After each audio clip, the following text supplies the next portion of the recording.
Okay,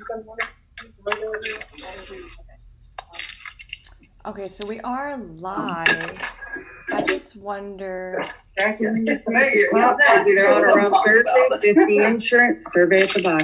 Thank you. I'm trying to see if I should go full screen on this, but. What do you mean? How the heck do you go full screen on this thing? On Zoom? Yeah. Oh. It should be like in the top right. Oh, stupid. Look at me. Okay. I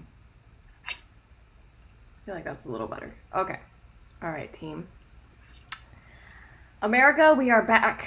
Or whatever country you're in, we're back. I am Kat. That is Sasha. Hello. Sasha is leaving the post office, running her errands. She's got her cool galaxy mask on today. I got it at Kroger, and I'm in love with it. It is very Sasha. Yeah, it's my favorite one. What a nice cloudy Ohio day. Oh yeah, here's the weather. Hey, why are you still holding a package? It's I had to check my mail, and I got stuff from Hawaiian Herbs from the herb shop. Oh wow! Look at that! All the notifications. Look at us. What is it? It was like, you're live. I was like, oh really? Okay, great. Thanks. So are you heading back home? Yeah. Okay. So Sasha will be. But it's like 10 minutes away, so I can still talk.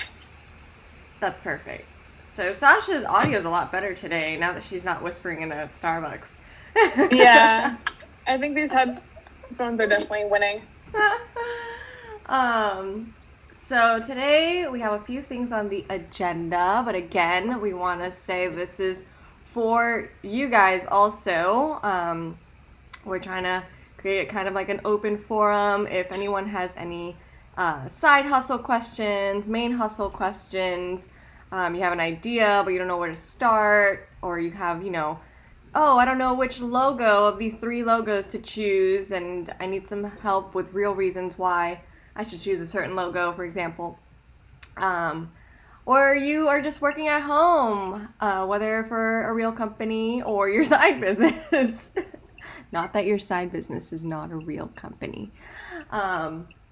The first step to succeeding is believing. Yes. So, if you are at home just working on your own stuff and you need some company, we are also here. Yay. So, Sasha Jade, tell us about your week. I'm opening up. Oh, yeah, I was going to ask you about yours first. Yeah, I think we should talk about our week before we get into business stuff. Our weekend. How was your weekend? What day is it today? I know. I had a few attempts at live stuff, which one was unsuccessful, as we just discovered.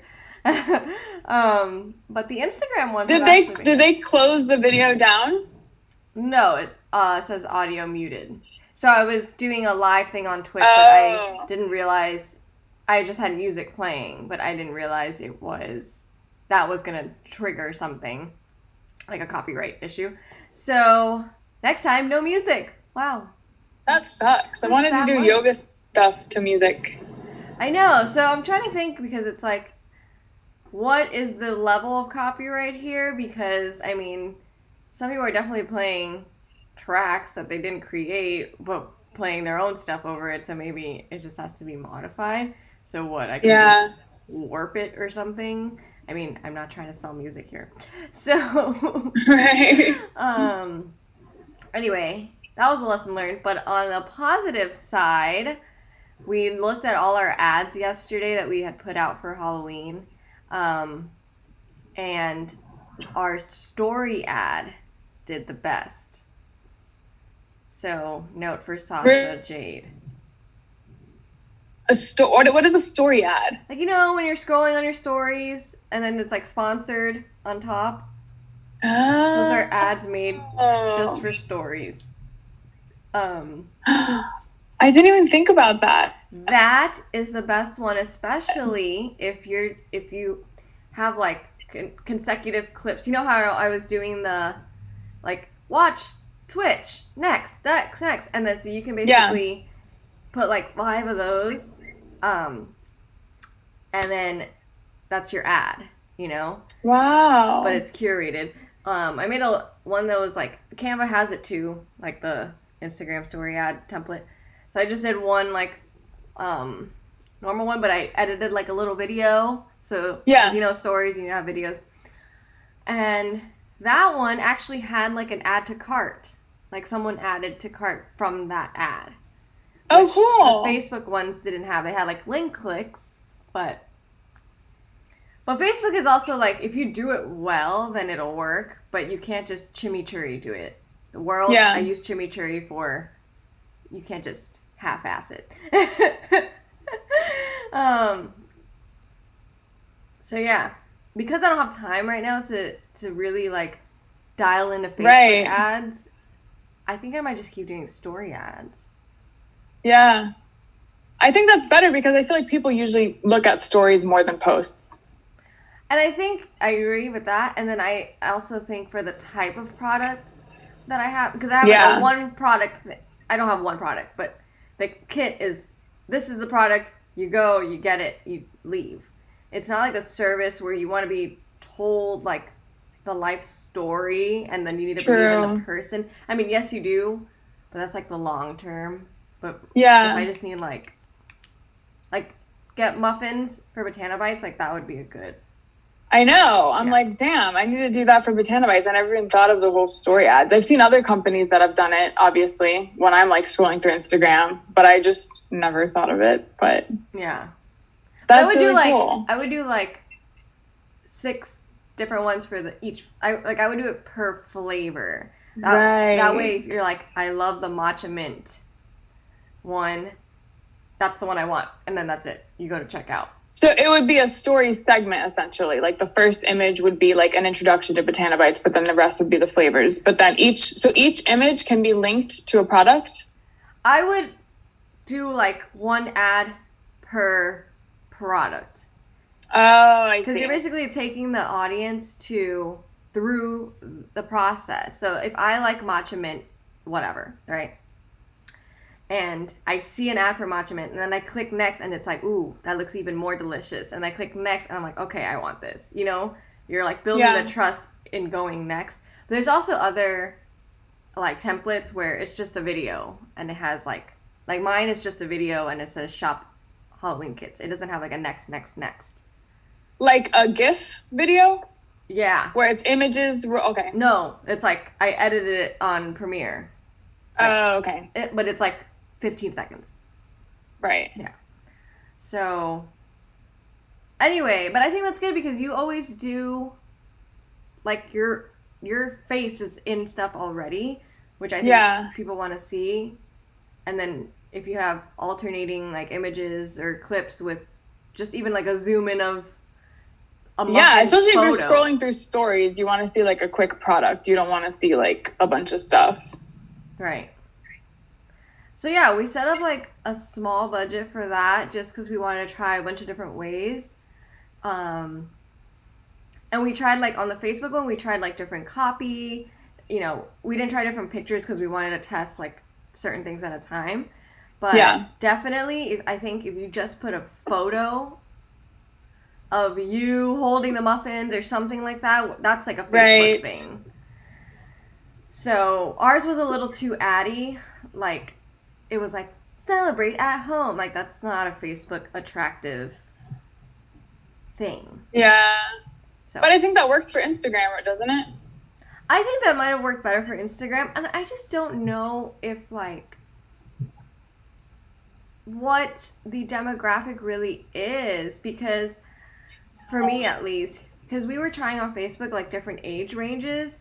And, yeah, the people who were 35 to 44 or something... clicked on it more.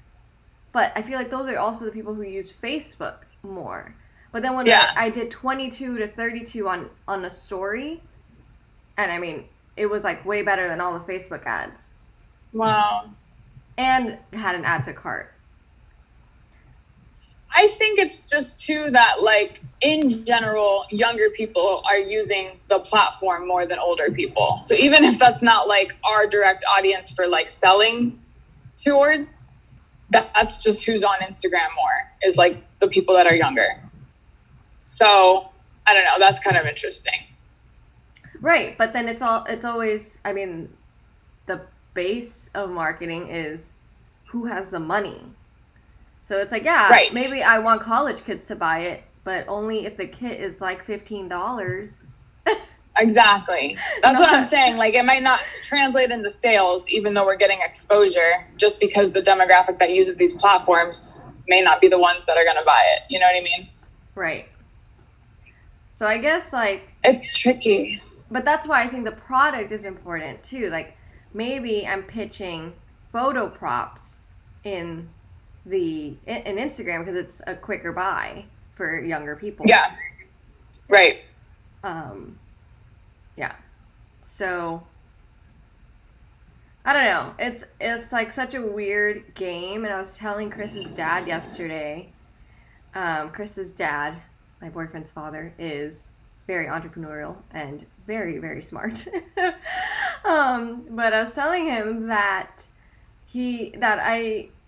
it's like so you know how we were saying shipping, and okay, so if you guys are just starting out here, and I mean we are pretty much in the field of starting out, but we're on like the upper end, maybe about to go to level 2. But if you are at level 1, whatever you think your product is, that's like 3% of everything else that you need to do that's going to take up your day. So, and then we slowly discovered shipping and transportation, like getting the product to the consumer, looking how you want it to look and staying preserved, at least for muffins, and, you know, not being bent, like for me and all my craft stuff, is a good percentage of that, and a good percentage of cost too, shipping costs. But now Catley is discovering marketing. I mean, we kind of knew this, but man, if you are not, like I was telling you about the Google Ads thing, that if you're not on top of it, you can spend a lot of money. But legit, if you're not on top of it, you could be putting out a bad ad and you'll never sell anything. And you will be like, oh yeah, I'm doing marketing, but you're not. So I kind of wanted to mention that too, because I started Botana Bites in 2017, more or less 2018, because I relocated. So basically 2018. But I kind of didn't pay attention to marketing and ads like I should have. And I feel like I just focused on like in-person events. So I did like farmers markets, expo events. I traveled for events and got into stores and all that stuff because I wanted to build more of like a wholesale track of selling my product. And if you're focusing more on online sales, then it's going to be a different route. So I think because I was kind of closed off and just focused on, I want to get into stores, I didn't think ads were really worth it. But at the end of the day, as long as you have a website selling products, you have an online business. So it's good to drive traffic to that website in whatever way you can, which is obviously through ads, which is the easiest, not easiest, but the most accessible. Right. So now I'm kind of looking into that now, just as like a different take on how to handle Botana Bites and just the business itself, along with other things that I'm trying to do with it also. But I do think it's very important, like probably the most important is like ads and marketing. Yeah. And then I also think like when I look back, when I was creating Botana Bites and thinking of, you know, how amazing the idea was and wanting to get it out there, get it to more people, I didn't really think about shipping. Mm-hmm. And that was another thing that I kind of wish I did think about more, or at least like figure out the cost of initially and kind of just run that as like a demo, because it's a refrigerated or frozen product. So obviously the shipping is going to be a lot more because you're having to make sure the products are frozen or cold during the entire shipping duration. So that becomes expensive. And then that has to be built into your cost, either of your product or as a shipping cost or whatever you're going to place it under. And again, I mean, a lot of companies will take investments and take other things that help them in the beginning, especially gluten-free companies, because most of them have to be refrigerated or frozen. But I decided to just be kind of like grassroots based and just take whatever I earned and put it back into the company and not take like outside investments, which again could have been another mistake as well, just being open.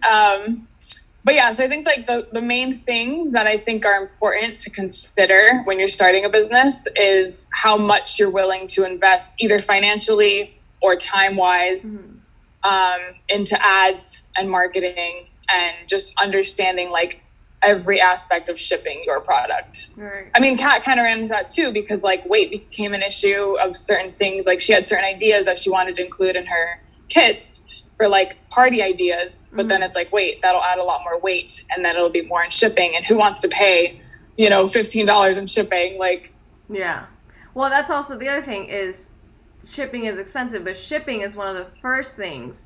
It's like top 3 things that people that go into a deciding factor if they're going to buy something or not. So right. whether it's shipping time or shipping cost, and so if that's a top 3 thing for them, it can't be a bottom 10 thing for you. Like, yeah, and it was showing, and then initially it would be like, my kits are like $120 for the large one, and your shipping was like $40. I was like, no one's gonna buy that. I know. So it's either, and then you have to decide too, you're like, am I just gonna eat up the cost if the shipping really is that much? Or, I mean, obviously the shipping is not that much because there was just something wrong with the formula, but that's what the consumer is gonna see on their end. But then, yeah, so then, okay, let's say it was $13. Is that still ridiculous? Let's say it is ridiculous. Am I just going to charge them a flat $8 rate? Because that's doable, and then I'll just eat up the $5. So I feel like that's just like a lot of cost thinking about that people don't really think about. Sorry. I wish I would have focused on it more or spent more time on it. I think it's hard too when you have, depending on the business you have, like if you have 2 options where you could be like online mostly, or you could sell to stores, because you do kind of have to like focus your energy on one or the other. It's kind of hard to like split yourself both ways and like hope that they're successful. So I think now, because I'm in school full time, it makes more sense for me to try to drive more traffic to the website than to drive it to the stores that I'm selling the Botanobites at. So that's why I might do the Instagram story ads and other stuff. I'm a big fan of the story ads. Okay, but to me it's also like, I said it yesterday to his dad. I was like, there's no point in doing it if you're not going to market it. Like, yeah. Like, why? It's like dead if it's not. Yeah, and I mean, people probably see it even in as little as, oh, hi, Mom. Sorry. I just saw. Whoa, that is long. What are you talking about? There's someone talking about a chair. How do I get rid of that? It's weird. Okay, so hi, Mom. I was saying to Chris's dad yesterday, or he was saying to me, I don't know. We were speaking. And yeah, I was just like, people probably see like you don't post one day on Instagram and it's like you don't exist. But right. I mean, yeah, for my personal life, whatever. But if I'm thinking from a business standpoint, even my personal profile, it's like you can't just not exist. Like, yeah. It is very weird. I mean, I do think with Instagram though, and this is just because of times that I've like taken time away from it, it does feel like time doesn't apply to Instagram. Like, I feel like you could go a week or 2 without posting, but as long as the next time you post, it's like nice and effective and meaningful, like people won't even notice that you were missing. Like, it's not that they won't notice, and I do agree with that, and that's why we weren't so like crazy about it. But I don't mean like posting like as a post. I'm just saying active, whether you're on even like IGTV or Reels or Live, whatever, on your stories. But it's because we're thinking now of conversion rates. So how many times do they have to see you before they decide to buy it? To buy something, right? So it's not just about them seeing me. I don't care if they see my face. Yeah. But like, yeah, to get them to actually care, I feel like you need to be there all the time. Or if you don't post for a week, you're not even going to show up on their feed. Yeah, that's true. Anyway, it's all a game. Well, then it's like more time that other businesses are showing up on their feed too. But yeah, it is a game, and I feel like it's a lot of psychology, and I think that was my main thing that I didn't like about like focusing on ads or marketing. Because it just feels like you're just like, what angle can I like play this from? Or like, how can I manipulate people to buy my product? Even though it's for a good reason and for a good cause, it's a lot of like psychology. I think. But I think it's also like we naturally spend this time thinking about this anyway. Like we're constantly like, this is such an amazing thing, get my stuff.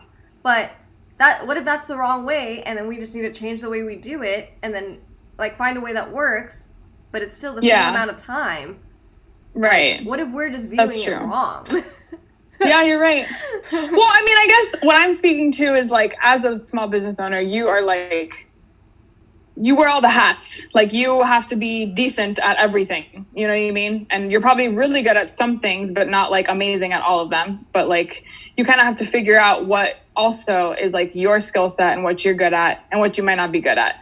So for me personally, I feel like I'm not really good with marketing. So that's just something that I should have had on my radar in terms of like hiring someone or finding a team or a partner. Like, you know, you look for those qualities in someone else that can like help you, because it's not possible literally to do everything. Like, I mean, if you have mentors and stuff, it helps. I think that's a big thing that helps, especially in the beginning. And if you just have like really good time management skills and like knowing when to schedule everything and like how to break up your brain so that you can focus on each thing and each component, then it could work. But I think in time, like for me, I just kind of got burnt out to an extent, because there's so much trial and error involved in the process of starting a business and like just making it work. That it's like you win, then you lose, you win, and then you lose. And it's just like, oh my gosh, like when can I just hop off the roller coaster? But I feel like even people who run successful businesses still win and lose. Like I feel like that part never goes. Yes. No, I mean, it's something that you have to like it's something that either makes you, you know, into business or not, because I think it's part of any business. I don't think it'll ever like not be. And I think ultimately it just matters too, like what type of business you have and what you want to focus on and like what makes you feel best. So I think like if someone's out there thinking of an idea or a project, like I remember someone told me, actually I heard this many times from like different, you know, podcasts and stuff I listen to and mentors, that they were like, when you start a business, you have to at least be committed for 10 years. Like what you're looking at. And I was like, I can't picture being committed to anything for 10 years. Like that's such a long time. But I understand what they're saying.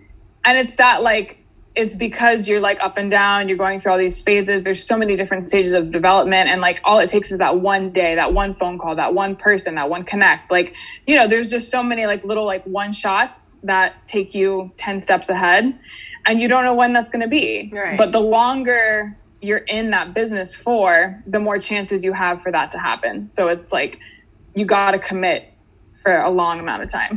Well, yeah, I was also thinking like, what do we see as like credibility nowadays? I mean, things happen exponentially because you've built things up, and then at that point in time, someone comes to look at it and they're like, "Oh, this is legit," and then it takes it up a notch.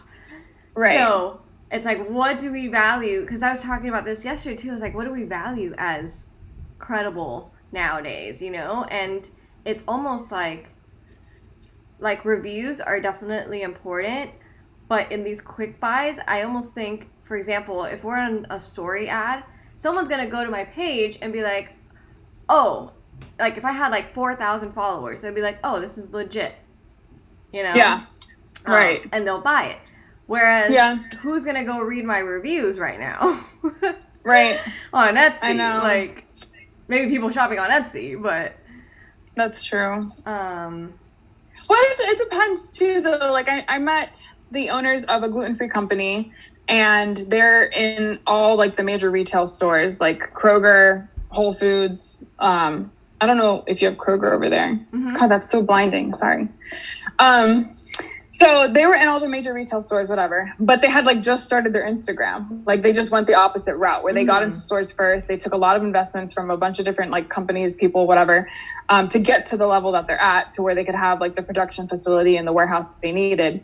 So their Instagram didn't have much traction at all, but they were in all the stores and like doing really well, which I was like, that's kind of interesting. But I think that's obviously a rare situation, but I think that's the correct way to do it. I just don't know, like, if that works as well with all that's going on. Yeah. Like, I mean, I read something where it was like, some people put, like, they start doing it first and then they market later. That's, like, the wrong way to do it, which I do agree with. Yeah. That video I saw was talking about the importance of a pre-launch. Yes. And saying how important it is to just, even if it's not ready yet, just like create an Instagram or whatever you need to do to just be like, it's coming soon, it's coming soon. Do you have that article? Post it in the chat. Oh my God, I should. I don't know if I think I might have texted the video to you. Here, wait, I can pull it up on my YouTube, I think. Because I think I saved it as like one of my playlist videos. Yeah, this Asian dude.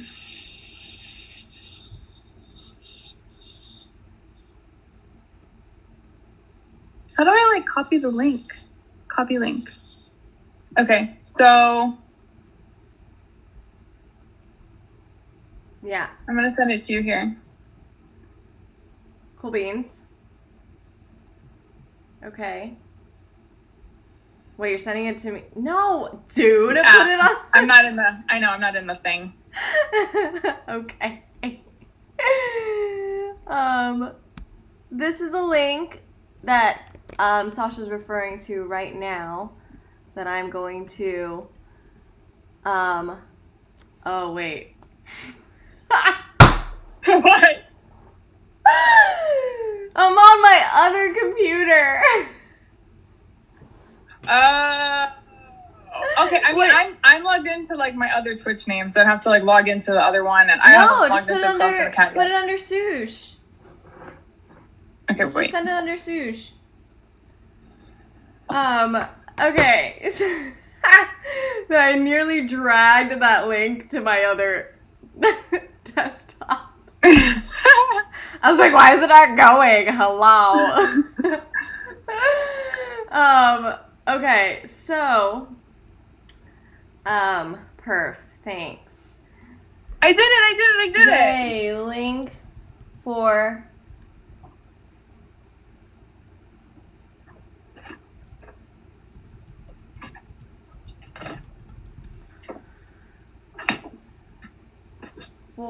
pre-launch deets. That video touches on everything we kind of talked about like ads and stuff too, or like how important marketing is and how like it should be a main focus.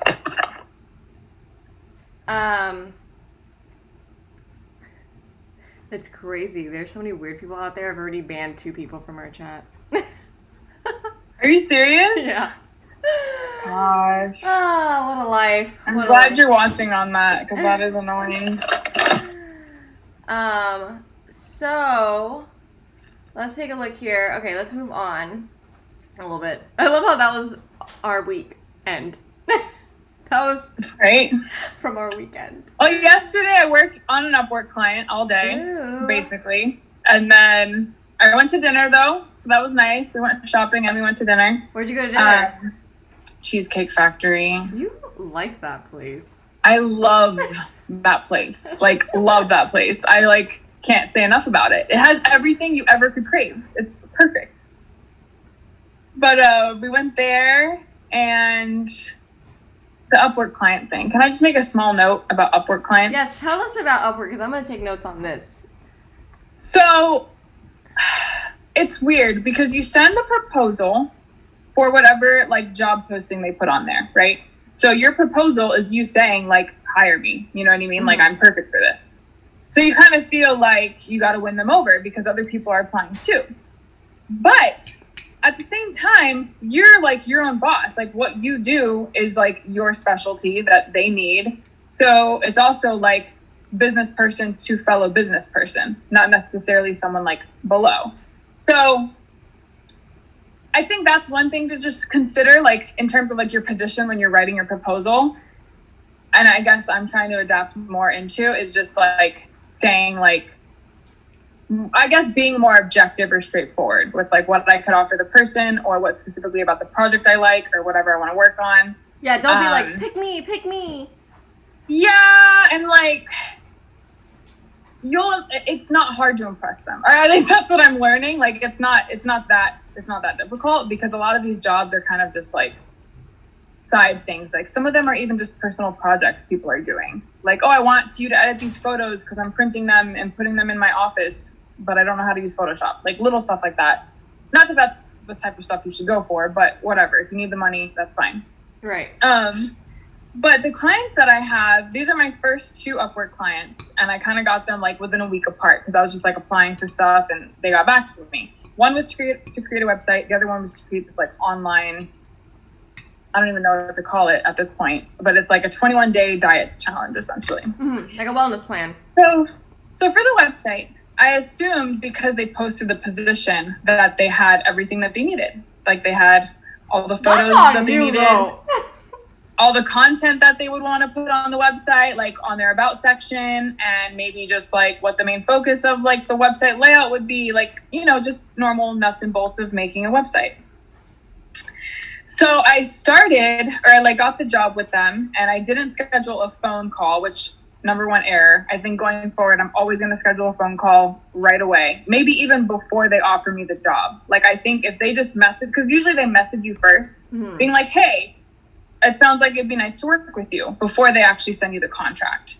So I think in that window, or like once they message, I would just say, let's schedule a call before we actually start. And that way you can see if you guys are both on the same page with what they want. And that way, if it's not a compatible thing or a compatible vision, you can say it's not going to work. Or if you find out they need 5 things, don't start the contract until they have those 5 things, because then it'll make your job harder. Does it does it check like how long you're, for example, let's say they started the contract and that they're missing all these things, but now it looks like you took a month to finish it. Does that affect you? It doesn't affect you.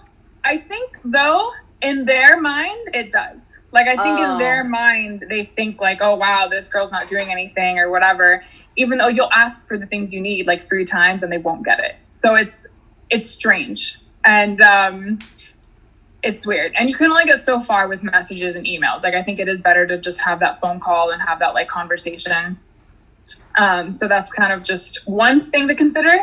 And then the other thing too, with having the phone call, is just make sure what they actually posted the job for, or what they actually like described in their job posting, is what they're needing you to do. Because the first client, their job posting said, we have a Squarespace website and we need you to add items to it. So I thought I was just adding product inventory to their already built Squarespace website. Then once the contract started and I already said what my hourly was, I'm now making their website. They didn't have a website. They just reserved a Squarespace thing. So, but that could have been a different cost. Not only are you making the website, aren't you also like creating like... That's for the other client.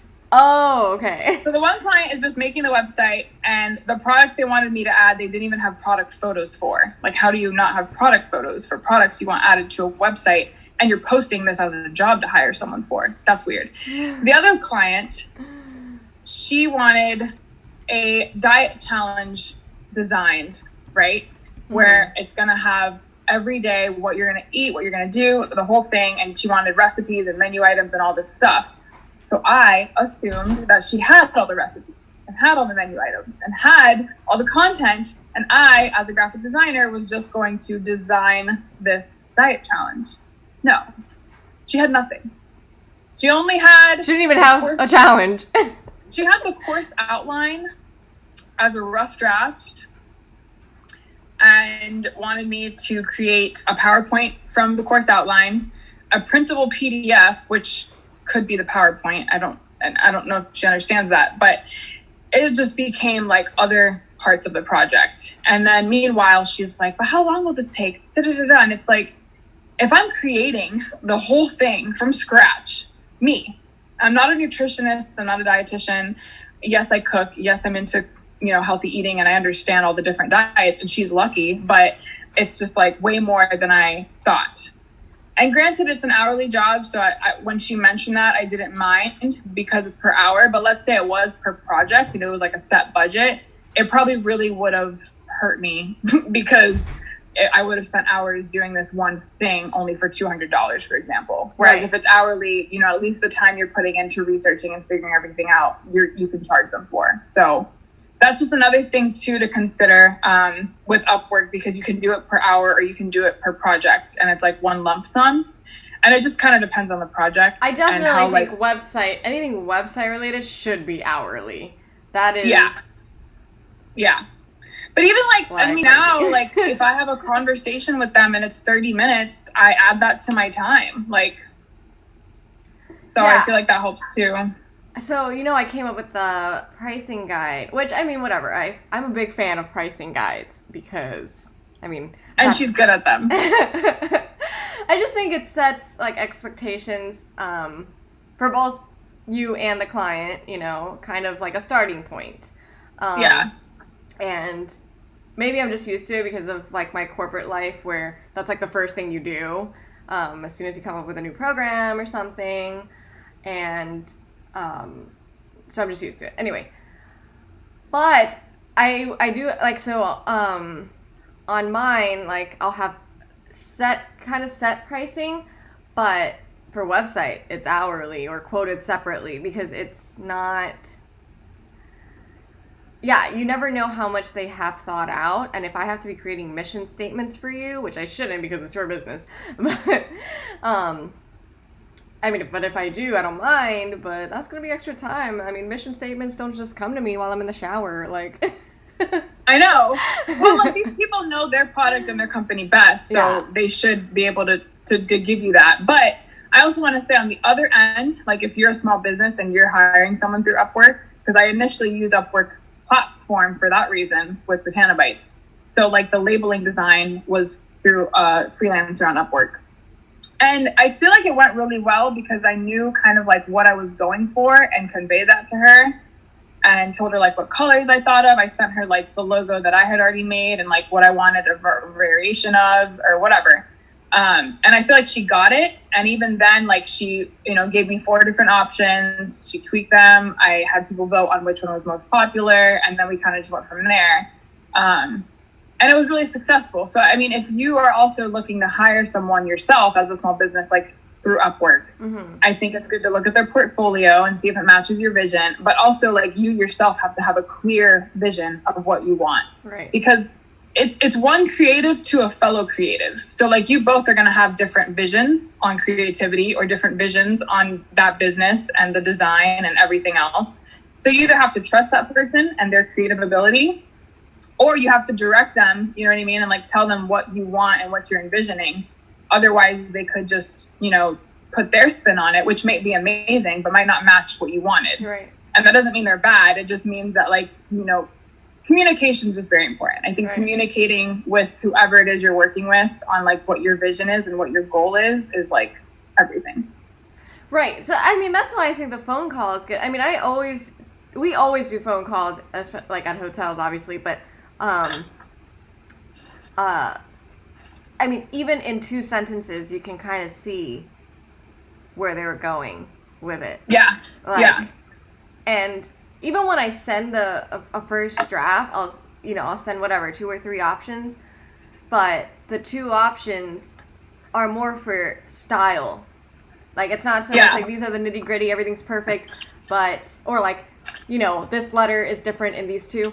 It's more you like this style or this style, because I don't even know your style. And I can assume from the phone call, but I'm not you. So,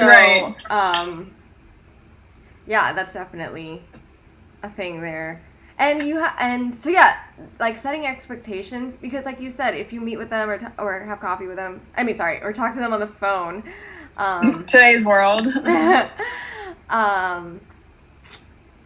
it's like you also see if they're a good fit for you, because maybe you're the kind of person that has like 12 Upwork projects already, and you can only do an in and out person, someone who knows what they want. You send it, you're done. But you're happy to maybe help a person figure it out, but not for the same price as someone who knows what they want, you know? Like maybe you sit there and think of colors and designs for them, but for an extra like $300. Right. So anyway, so yeah, cool. Upwork, definitely. Well, because the other thing too is when you submit a proposal, you can edit that proposal. So like if you submit a proposal because you think the job is going to be like one thing, and you put your hourly rate corresponding to that, but then you find out you have to do other stuff, like once you have that call with them or something, you can edit your proposal and change what price you gave them. Mm-hmm. But that way, if you tell them that in the conversation too, then I feel like that's a little more transparent, and then they understand, like, you know, you're someone to take seriously too. Like if it's going to be more work and this and that, then that's a different cost. Right, yeah, and there's no surprises. The worst thing is, it's like people get scared of telling them pricing up front, or like, oh, I get like that sometimes where I'm like, oh, but I don't want to charge them this much. But it's honestly better than coming back at the end and being like, oh, well, I'm charging you extra for this. And it's like, what? Yeah. You never told me that. Right. And yeah, I feel like pricing is like such a huge thing. I'm changing my pricing guide a little bit for other people, but like even with my kits, at the beginning I was like, oh, is this too expensive? But then I look at it and I'm like, I mean, you get everything for your party, Yeah. For like $100. And if you've ever set up a party, you end up going to Target and you do not spend $100. Like you spend like $300. So yeah, and it's all mismatched. It's not like maybe exactly what you want, Right. And it's all like the cliche, like, here's a janky banner. And yeah, maybe it's like rose gold, but okay. Yeah. So, anyway. Yeah. Or you have to go to multiple different places to find stuff that matches. Like you might go to Target for one thing and then go to Party City for another, and then you're like, oh, I ran out of time. Okay, gotta go to Party City tomorrow because I'm still missing this. And then tomorrow comes and you're like, oh, snap, I'm working late. Just get my party kits. I mean, yeah. Okay, guys. So I've decided that I freaking love the lives though. I need to. Really? Yeah. Yesterday was a little rough. I want to try it. Huh? I want to try one. I feel. I mean, like I feel like you do videos. It's just the same thing live. I know, but that's so much. Like I don't know. I mean, this is live too, but it's different because it's like, it's not like it's not our main platform yet. You know what I mean? But Instagram is like our people. Well, I mean, I just like that you can post it after because it's like, I mean, I hope people tune in while I'm going live, but it's not like I freaking build it up like a Billie Eilish concert or something. So, that's true. I just hope that they watch it afterwards. Yeah. So anyway, we are moving on to the next topic. So we've been covering, again, team world out there. We've been covering Upwork. We've talked about ads a little bit, shipping costs, and pricing your stuff right. So if you had any questions on that, if you have any questions on your side hustle, your main hustle, any specific design or project questions, let us know. We'll help you look it up, or we'll give you some answers if we have any. So feel free to shoot us a comment, give us a follow. Thanks so much. We're going to move on to the next topic. Oh, but before that, I need to sneeze. Woo! Okay. You remember when they came out with this is how you properly sneeze. Yeah. And it's like, don't sneeze into your hand. Now it's a thing again. I guess it should be, but... Okay. So, just to cover the we're gonna go back to lives, but just the photo shoot thing. So Sasha and I are gonna have a little. She's in Ohio. I'm in Nashville. If you guys don't know, we are best friends, but this is the life we live. So,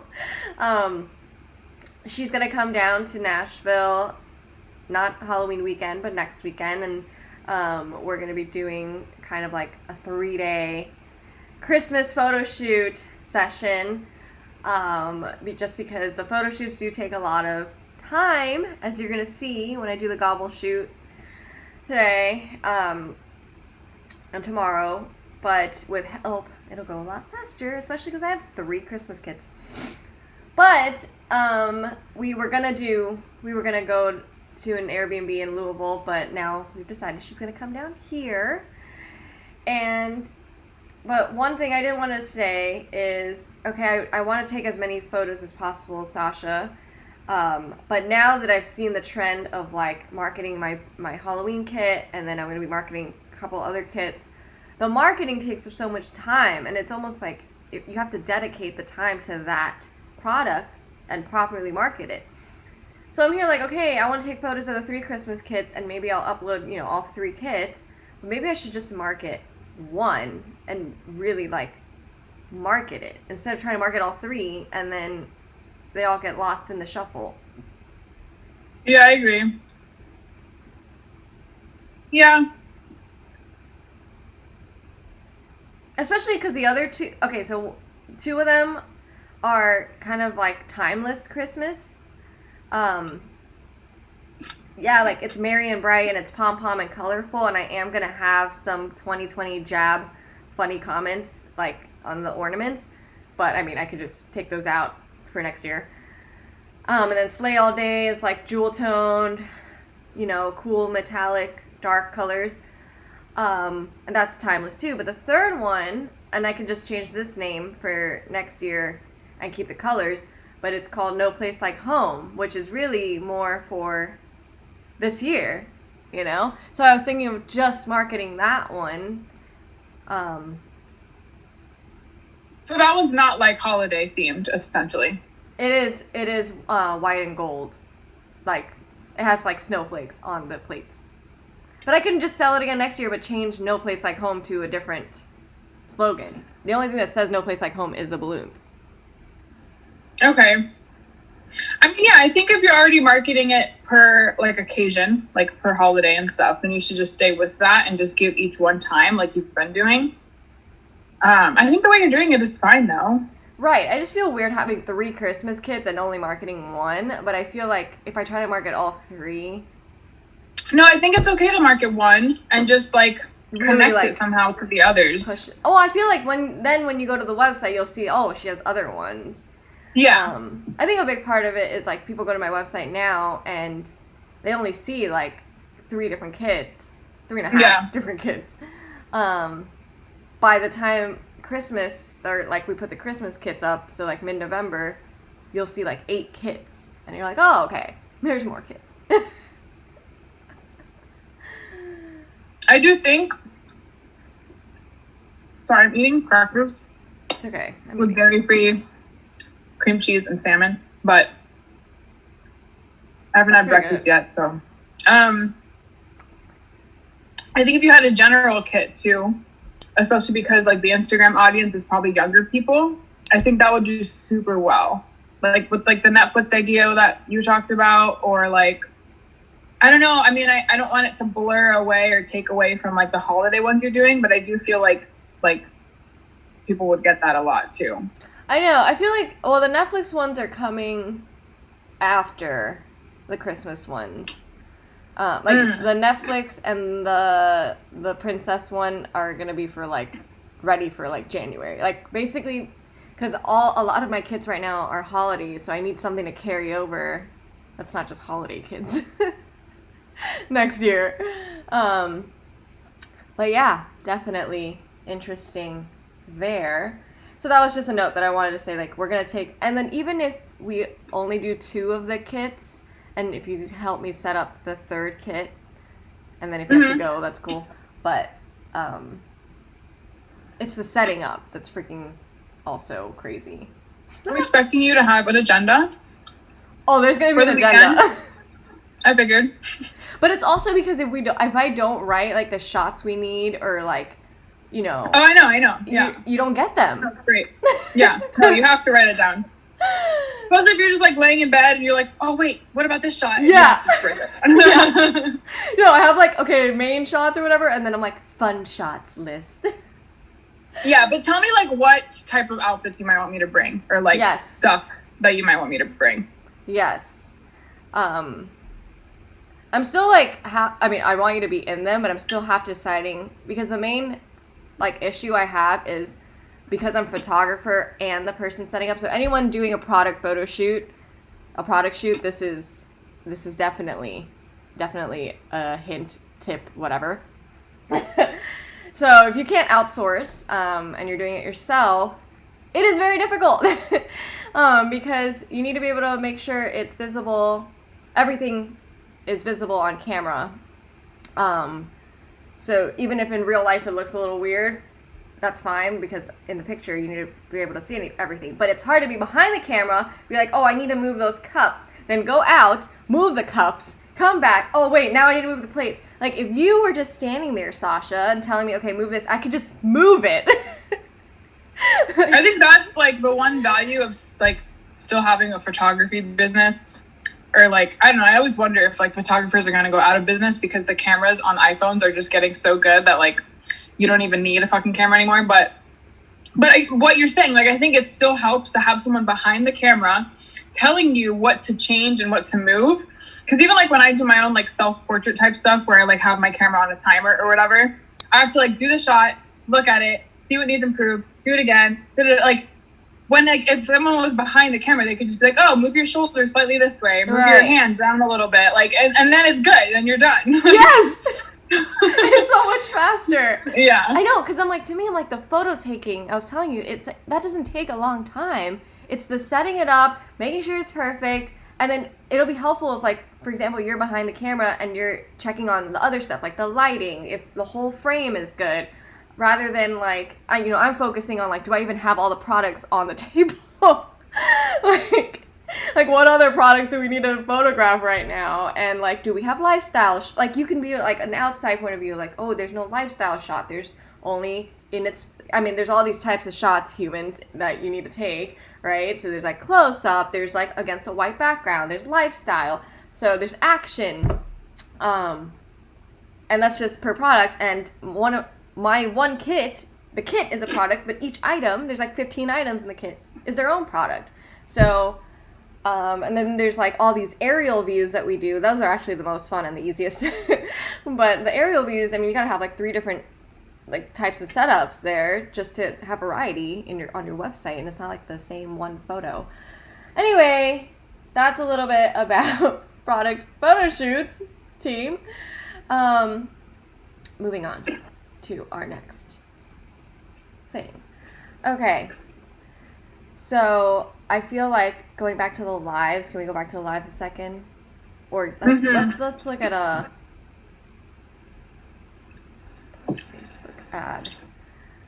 Okay, so yeah, so we're back to the media thing. So we're heavy into the media right now, team. I'm sure everybody is, but it is hard to. It's hard to keep going. Like, every time you see something and you're like, oh, 3 people saw my story. You're kind of like, is this worth it? You just got to keep going. And we're here to tell you, you just got to keep going. And it's going to be okay. It really will be. Because that's a separate life. Your social media life is a separate life. And just tell yourself you have no option.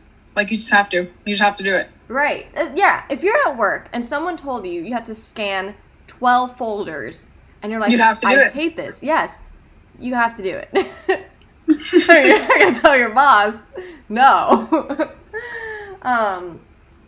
Or, maybe that's a little basic. Maybe it's not. Maybe you are scanning folders. I've scanned folders. Or maybe you're doing, like a budget spreadsheet. Also boring. So, but anyway, so the stories, The only thing is, like, I feel like I just need a good setup, which I feel like my photo shoot setup is, like, a nice background, but the internet is all weird there, the lighting's all weird there. I don't know, I'm still working on that. But anyway, the point is, the lives. Yeah. I don't know. There's something about them. There's something I about know. them. It is crazy. So when you did the live yesterday, how you like, you did it through Instagram first and then you just told people to go to Twitch. How was that? Like, nobody went to Twitch. I feel like no one we know uses this platform. That's why I'm like, fuck. I know. I want to get it streamed to YouTube also. Yeah. Don't I'm tell doing that Twitch. this week for sure, for sure. I was thinking though, like the last one was so like, it was our first one. It wasn't on like a Monday and I was at a coffee shop. So part of me was like, I'd rather like have this one be like the beginning of ours because it's like the time. It's set in stone now and we can like, I don't know. Well, by next week, the first one is going to be taken down anyway. So, because it's only up for 14 Like days. in terms of downloading it from Twitch.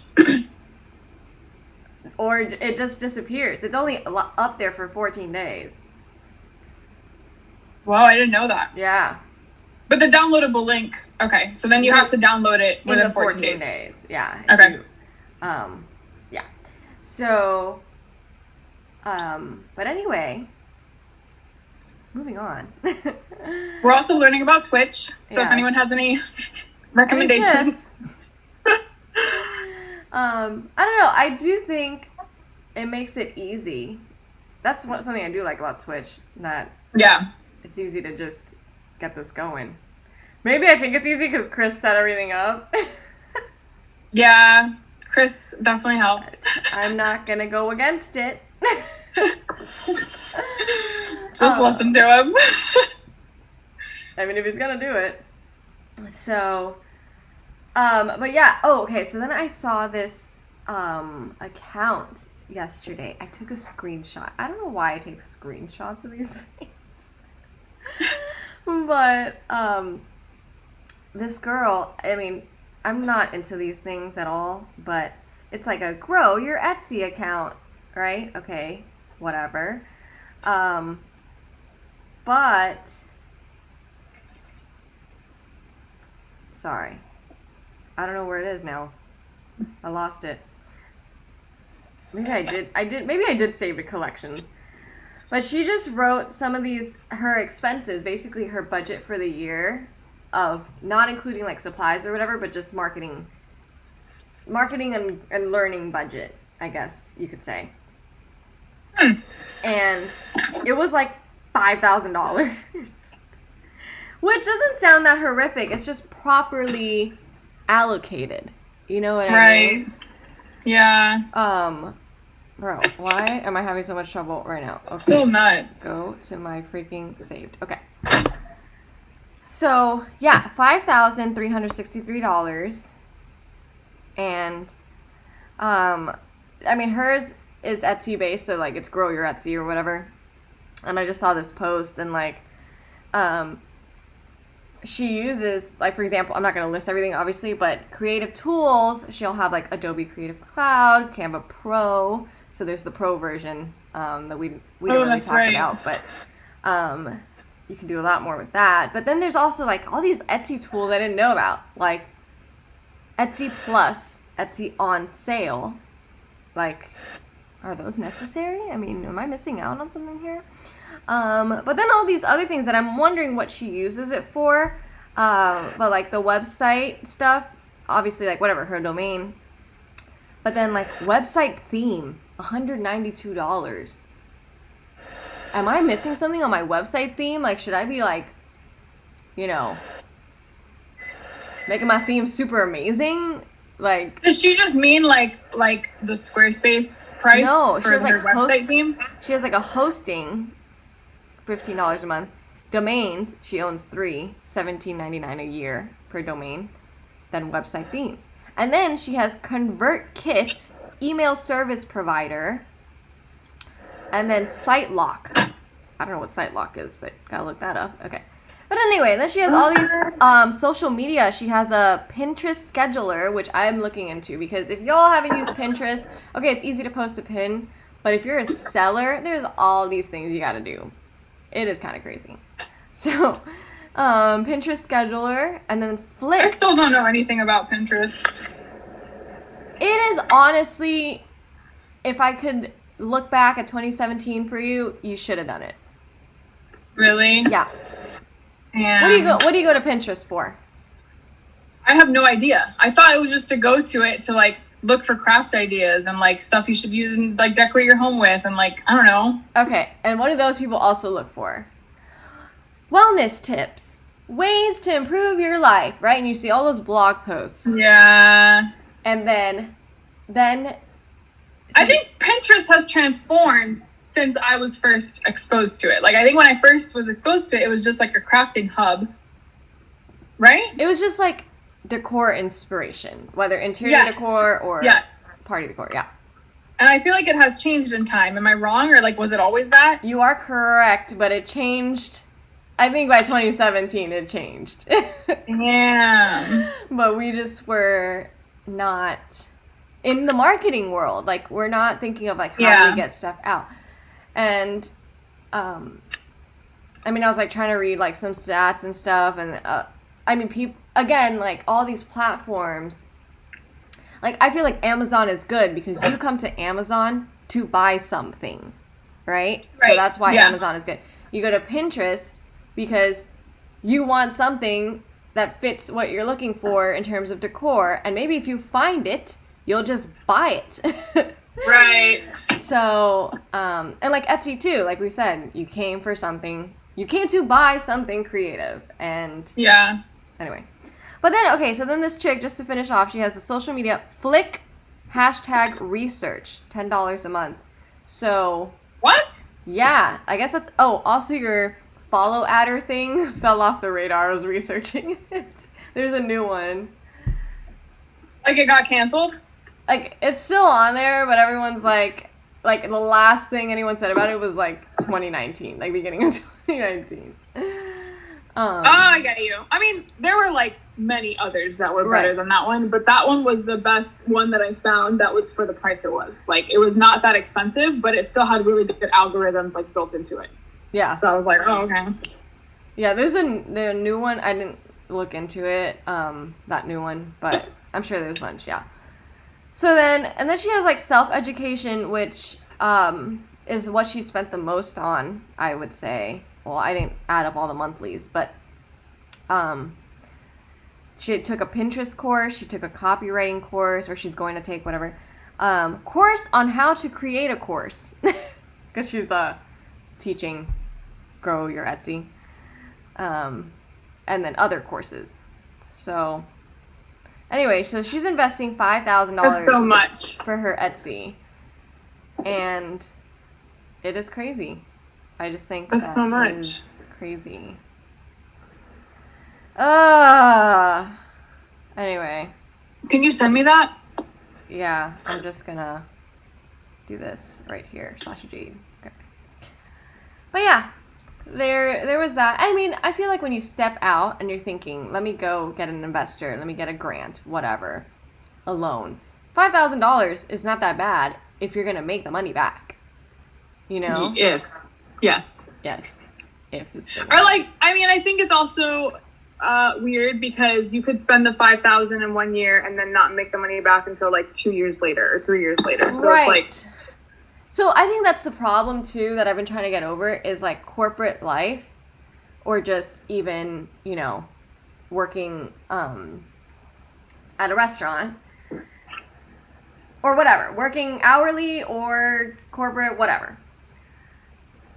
It's like you're so used to getting that instant gratification, every 2 weeks or every month, whatever, of the money, that you need to get, you know, like step back and look at like, I spend this lump sum to then make a lump sum later. Yeah. It's definitely delayed gratification. It is so weird to me because it's like, I'm not used to like money in that way. Yeah, so let's give some background on Kat. Kat's had really good jobs and full-time, like secure, good jobs and paychecks. And I guess the security that comes with that route, right? And I mean, you were carving like a career path for yourself in like a corporate sense too, but you also had your Etsy business on the side as well.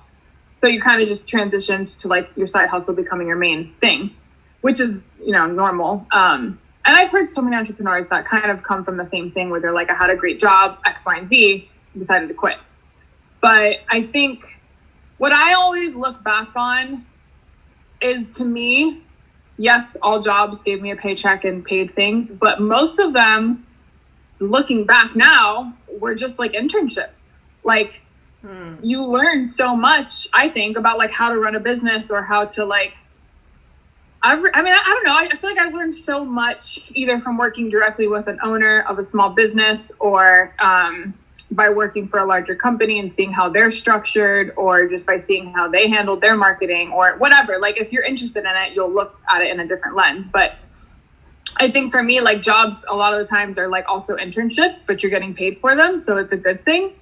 And I do think, like, if you're considering, like, should my side hustle become my main hustle?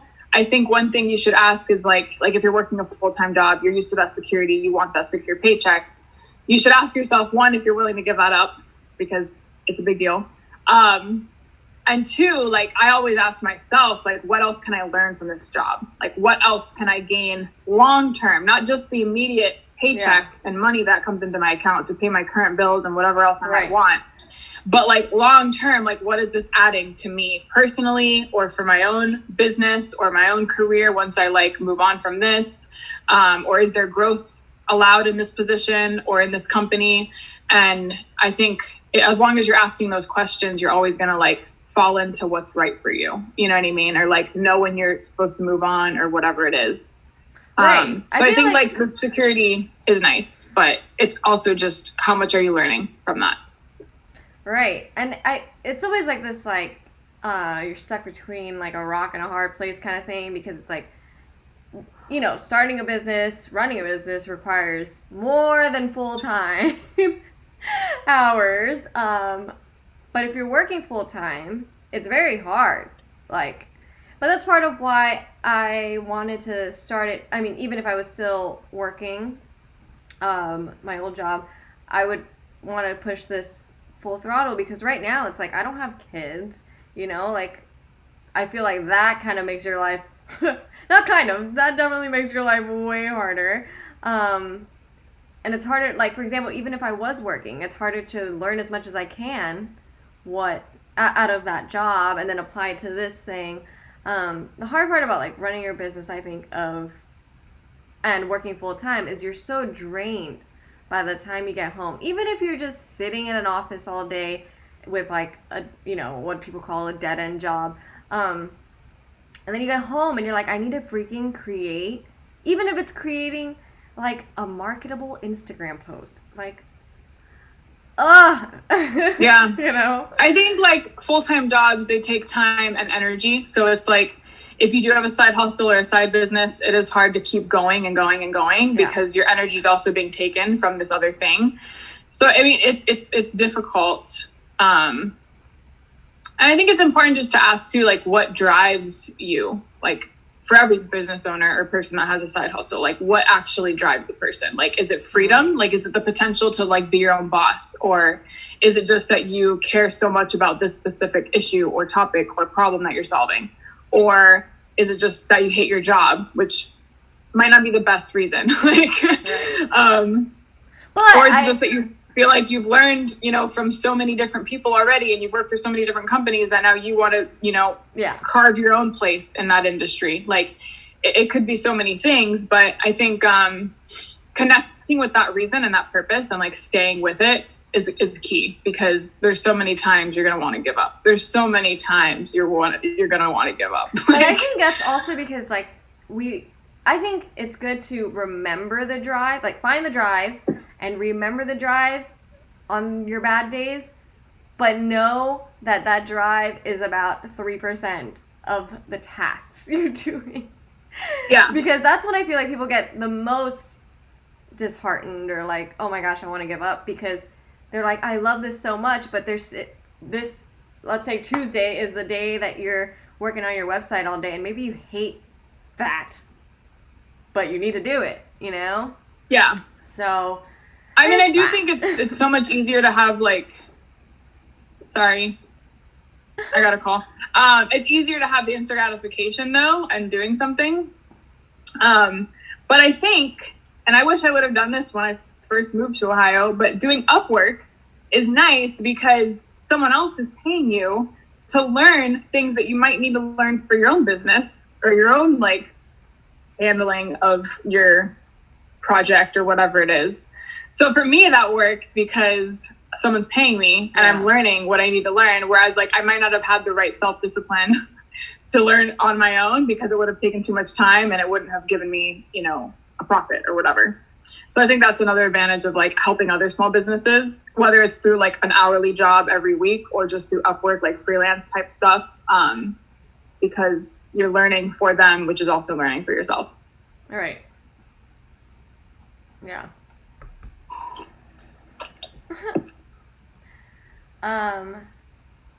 Thanks anyone who's watching right now. We are Sasha and the Cat. Just wanted to reiterate that there in case you're just joining. We're here as kind of like an open forum. If you have any side hustle, main hustle questions, any project ideas you're working on, feel free to shoot us a question in the comments, in the chat, and we'll try to answer them. And if we don't know the answer, we'll give it a Google search for you. And on that note, yes. Oh, wait till you're done. That was it. That was my spiel. So I wanted to tell you that ever since I like started talking to you more, I've been like having ideas of like parties and stuff, which is like not Sasha at all. But I want to do a Day of the Dead party next weekend. And it's not going to be a party. Let me scratch that. Not a party. It's just going to be me and my boyfriend. But no, I wanted to have it be a themed thing where we're going to make Mexican food because it's a Mexican holiday. And I was thinking of having some sort of like incorporation of like skulls and like skeletons or whatever. So I bought this like skeleton costume where it's like a bodysuit that's like a colorful skeleton. Like one of those oh my gosh, what are those called? It was $13 on Amazon, so like I was okay with that. What? Was it like a morph suit? Morph suit? I don't know. What is that? You know those things that like those guys wear to football games and they're like in all green? Like, oh my gosh. No, that's creepy. That freaks me out. I cannot. A party suit. Morph suit. Anyway. Oh, there's a skeleton one, you see? But no head. Yeah, mine does not have a head. It's just a bodysuit. It's cute. But it was only $13, so I was like, whatever. And I'm not like, so Halloween, I don't think we're going to do anything. I noticed like my neighborhood here in New Albany, they're only having a Halloween event on the 29th, like on Thursday. But I'm in clinic till like 9 o'clock that day. So I'm just like, I can't do anything that day.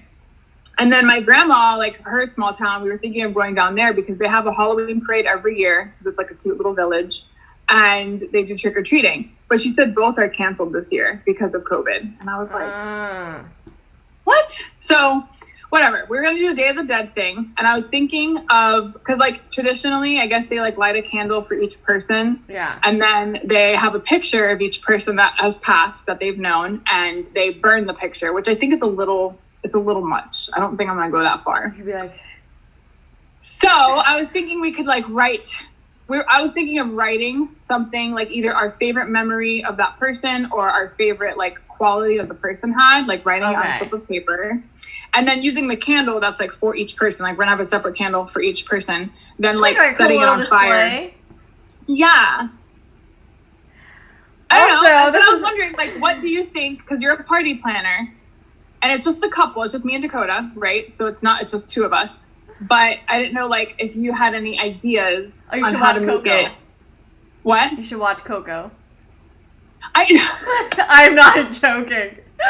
No, I know the reason I talked, like, so we were in class one day and we were in Qigong class and doing like meditation and stuff, and our professor is Mexican and he was saying that he celebrates Day of the Dead, and I've obviously heard of it because of in Miami, like whatever. Yeah. But I just thought of how cool that was that they honor the dead. Like, I feel like an American version of Halloween is just a reason to dress up and have cavities from candy. I don't know.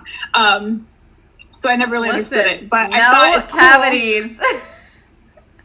So I thought it was cool that they honor the dead and like have it as like a celebration of those who have passed, and kind of like, I don't know, I feel like it might spread good karma, and like, I don't know, it might be cool. So it'll just be cool in general, I think. But yeah, I mean, I feel like if you make a Mexican dinner and then paint your faces and then do the picture thing and then watch a movie, I mean, that's already like midnight. Yeah, you're right. Oh, painting faces, that would be fun. That would be fun. You can paint each other's faces. Okay. That actually takes a while because Sabrina painted her face at one of my Halloween parties and she showed up like 40 minutes late. Actually, no, she showed up early, but she's got dressed like way before. So it does take a lot of time. But it's like fun because you're painting each other's faces. Yeah, and it must feel cool. It's like a wet tattoo on your face. Yeah. Do you use like a paintbrush, or do you use like, I don't know, I'll have to go to Walgreens and get something. Yeah, you're gonna need some face paint. Walgreens. So bad. You and Walgreens. Always shopping. Okay, team. And tea light candles probably are best. Yeah, don't go nuts. The other thing I've noticed about parties is that, like, you think, oh, I need tea light candles. Like, am I ever going to use this again? You know? I know, and you buy, like, a pack of 24, and it's like... Yeah, but at least you like candles. But I'm saying this in general for other party supplies. If you can't think of a second use of that item, think twice about that item. I guess you have to think about that item twice anyway. Whether you're gonna use it or think 3 times. 3 times. Okay, so another thing that I wanted to talk about was Canva use, desktop versus app. I just wrote down Canva. That's so funny. I'm going off of your list. I'm not looking at it. That was just pure chance. Okay, so where have you been using it? No, I wrote it down next to IG story ads just because I'm going to use Canva for it, but that was it. Well, no, I'm asking you because, what did I write that for? I'm not sure.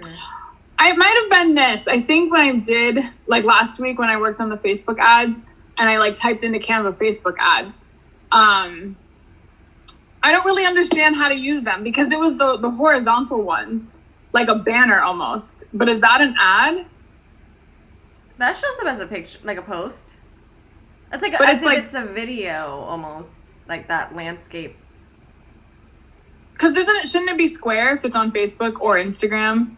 Unless it's like something else. So when you do Facebook ads, you can select to only post it to Facebook. You can select to post it to Facebook, Instagram, whatever. But I don't suggest, don't use a Facebook ad and put it on your story because it'll charge you if people see it on the story. But it's not really geared towards a story ad. You know what I mean? Okay, so then... For those, just use on Facebook. But honestly... But because it's horizontal, it'll show up all the way? Yeah, mine shows up all the way. I just think if you're trying to... Because you have to do the pixels if you're going to do Facebook ads. And Facebook ads is not through Facebook Ad Manager on your main Facebook. It's business.com. Business.facebook.com is your ad manager. That's how they get you. You can't build an ad correctly through Facebook Ads Manager. Whoa, I did not know that. Yes, and we did it through business.com, but then we checked it on Facebook Ads Manager and we couldn't find our ad, and we're like, where's our ad? Oh, wow. So the next time we post, because we're probably going to do it tomorrow. I can either record it or just FaceTime you while we do it, so you can kind of see. But you need to put the pixels, that's the annoying part, before you start. It's only a one-time thing, but if you don't put the pixels on your website, you won't know if they added to cart or... What do you mean by putting the pixels, though? Like, how do you know what pixels to pick? So it's basically a little, it creates a tag, and you need to just connect it. It should show up on your Squarespace as under like marketing. Hold on, I'll show you right now.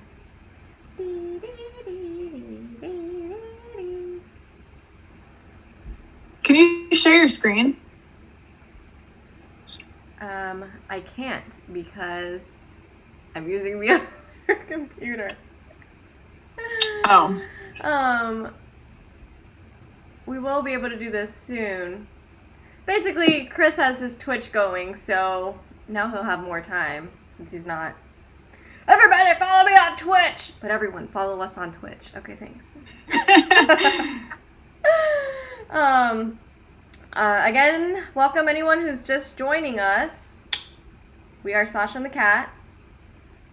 If you have any business questions, ask us. We're talking about Facebook Pixel right now. Okay, so it's under marketing on Squarespace, marketing, Facebook Pixel, and ads. It's like its own little category. So you go through there first? So then when you go to that, you'll see a little code. Sorry, we did this a while ago, so I can't remember if you have to connect this pixel to Facebook. Yes, sorry. You take this pixel and you connect it to your Facebook ads. And so that Facebook doesn't either. Pinterest is the one where you need to then put the code on every page. It's like, what the heck? But You're gonna be able to make like a guide after all this. Yeah, it honestly, like, it was a little tedious to get it started, but then once you get, it's not like you have to do the pixel thing every time. But you do have to set up the ads correctly to be able to like monitor it and then know, like, remember, like, I would try 2 ads at first with either the same picture or the same copy, different picture, whatever it is. Like, test one, like, change something or change the audience age group so you can test the same ad with different age groups or whatever at the same time, so you collect data faster. Because it's not going to tell, like, if you do 22 to 65, it's just going to say 40 people clicked this. It's not going to say, 10, 22-year-olds clicked it. So you have to do 22 to 30, 30 to whatever if you want to test out age groups. Okay. And then I'm just going to tell you now that I think the older demographic, like, not that 35 is old, anyone, but 30, in like mid-30s to mid-40s is more Facebook, and the younger crowd, obviously, Instagram. Okay. If you're trying to save money there. Right. And then less ad-like photos and more relatable photos, since Chris's dad says you want it to look like a Facebook post. Like, if someone's just scrolling through, it looks like another person, but they're like, oh, what's that? Is that like muffins? Basha sells muffins, if you don't know. So are those like mini muffins? Oh, cool. What's that? Click. And then by the time they get to your website, they need to believe in your product already. So, especially if you don't have a landing page, which I don't, because it's taking you to a specific product. But some people have a landing page to build more trust. Anyway, moving on. Oh, we got a message from our...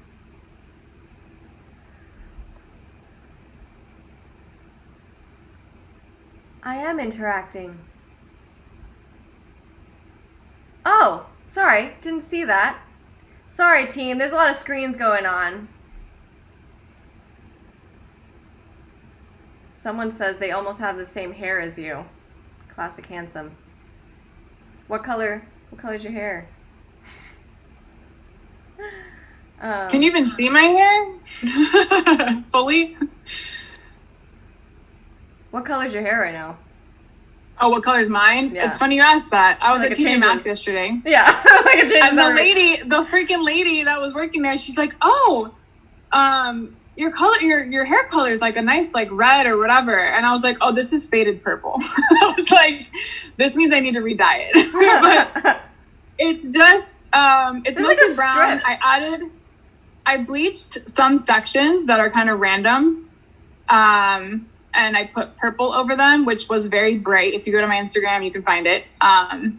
But now it's faded. So there's like blonde and purple. Yeah. I don't know. You look. And Like I didn't you could straighten be- it this time. So this is just, I look what? You look like you could be in a Billie Eilish like concert, but like as a dancer or something. If I don't you know have what to dye dancers. it next. Like, I don't know. I might just let the purple fade out and then go from there. But What's your next color? I think I might either do red or I might do like a red purple all over. Like a dark red purple, like an auburn. I don't know. Wait, I want to do the purple too. Hey. We should do it when I come on the weekend. Oh yeah. Okay. I'm gonna get that overtone. If y'all don't know about overtone, I'm all about that. I haven't even used it. It's amazing. But they got I have me. used it and I need to buy more. It's amazing. Okay. That'll be my early Christmas present to you. Tell me the color. Okay, I'll but- get you one. Do you get the one? Okay, sorry if you guys don't care about hair coloring, but I mean, if you do, great. So, they have the hair color conditioning for brown hair. Yes, that's the one I used. Well, there's like, okay, so there's like the conditioner bottle, and then there's like the deep conditioner that's like in the round tub. And that's the only one I used. I didn't use the like a daily conditioner or whatever they have. Yes, that's what Geraldine told me. We have another hair colored friend. What has she used? Overtone daily. I mean, not the daily. Or maybe she uses Okay. the daily too, but she says that to get She probably started. did the whole thing. Yeah, She's that type. Yes. Okay. I only bought the deep conditioner, like the round tub one, just to try it out because it also acts like a hair mask. Like it's super moisturizing. So you Right. feel like you just treated your hair like so good. And I would notice like days after it starts to wear out, my hair would get dry again. And I would like mostly just want to use overtone again because it was so moisturizing, not necessarily to get the color again. Although you needed to kind of reapply it kind of often, but it's so good. And like when I first did it, just a quick note, when I used it, it had like 4 different tones of like purples in it. I don't know how it did this, but it did it to my friend too, and she bought blue. Somehow, like I guess the way it reacts to like everything in your hair, it's not just one solid color. It's kind of just like a mix. Well, yeah, because which like, if people you might have not lighter like, but- color, like this, where I can't even see, this lighter color is not going to be the same. Yeah. Yeah, but it's still like it's interesting. It was like a lot of different colors. Like it wasn't just like the blonde colors are a little more purple than the brown. No, it was like 5 different purples in my hair. It was really cool. Yeah. Okay. Sorry. Lots of things happening. Did anyone else comment, or was that the only one that we missed? That was the only one. I just was also looking. There's like so many other things here. Okay. All right. Sorry. Great. We're gonna do the hair. Okay. So also, since we're doing this every Monday around lunchtime, we will be doing this the weekend that Sasha's here. So on the 9th, that's the Monday, right? Maybe you'll see some hair color action going on there. That'd be awesome. A great time with that. All right, so then we definitely covered Canva, which, just a note about the Facebook thing, the Canva Facebook ads have a lot of text on them. So that is because I used a Facebook ad template with a lot of text, and honestly, it didn't work too well because I feel like there was just so much text. What do you think of images that have text on the images? Right, that's what I'm saying. I don't like it. Oh, you mean you put text on your image, not like as a caption? Right, well, there's text on the caption Okay. too. So basically the caption should tell the story, And the first, because basically if you're on your phone, you only see the first like 2 lines of whatever your caption is. So those 2 lines need to explain your product and build the story. You don't need to do the action part because the button is the action part, right? Right. And the action part, don't leave it as like shop now. Change that to whatever it is that fits your story. But the point is Canva, though, I love Canva. We are big Canva supporters. But they do have a lot of text. And sometimes that works, but honestly, I feel like people see ad and they just keep scrolling. Yeah. Yeah. Well, I guess what I was thinking of is like, I've seen so many images where they'll have the product and then text with like an arrow or like, I don't know, like let's say it was like all this stuff in a kit that you're selling and you have it on a photo, but you have like plates arrow or confetti arrow, like all the stuff that's in the kit, but like you can read it and also see it. Do you think that that's like an effective way of kind of advertising or just informing people? Or do you think it's like to have like the arrow thing or like... or just like descriptors on the image, I guess. So it's like image plus you're reading. For us, I'm just going to say no. Just because we are so wordy to begin with. Right. Yeah. Okay. Like, I know you're already going to be fighting to be like, don't put words in your ad. I think it depends on the industry too. So I think I'm thinking of like, you know, if someone's selling a superfood powder, you know what I mean? Where it's like, there's like 5 ingredients in it and they want to kind of call out the name of those ingredients. And it's just a brown powder. You know what I mean? Like that's not visually appealing. So at least if you have the words, then I you're wouldn't like, put a brown also... powder as your ad photo. But I guess that's the product. I'm thinking of this one company that has like adaptogenic powders and they're based with like mushrooms and shit. You know what I mean? Okay, but that is a very specific product for a very specific market. Right. Okay. So the more specific... Like, I think you have to think about who the ad is for. And that's why I was like, okay, try out different things where, let's say you have the same picture, make sure the caption appeals to... We had, like, 2 captions where one was, like, super fun, young, whatever. And then the other one was more like, need help setting up. Your life sucks right now because of parties. So, and then I guess if you're going to do different photos instead, think of who it is. Like if you're trying to appeal to a larger market of people who just are trying to eat healthy, you know, whatever that means to them, you can't be putting like freaking powder. Like they're, you know, I'm just whatever. Right. That's an extreme thing, but I feel like you have to be you. It has to be you outside in the freaking park, like, look at me eating my muffins. Right. And those people are gonna be like, wow, I do yoga on Saturdays, but I could really use those muffins. Yeah. But then if you're also appealing to like the super, you know, the Orions, the Sams of the market, and those are, you know, some of the people she knows that's like really in that industry, then yeah, maybe you do literally it's just text of like ingredients. And maybe that appeals to them. Okay, so yeah, you know? It depends on who you're targeting. Yeah. Like, there's, like, that power bar. It's a huge power bar. I don't know. I forgot the name of it right now. It's, like, a protein bar that literally lists the ingredients as their packaging.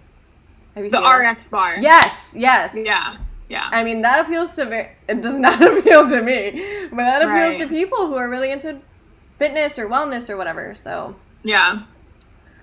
Yeah, super interesting team.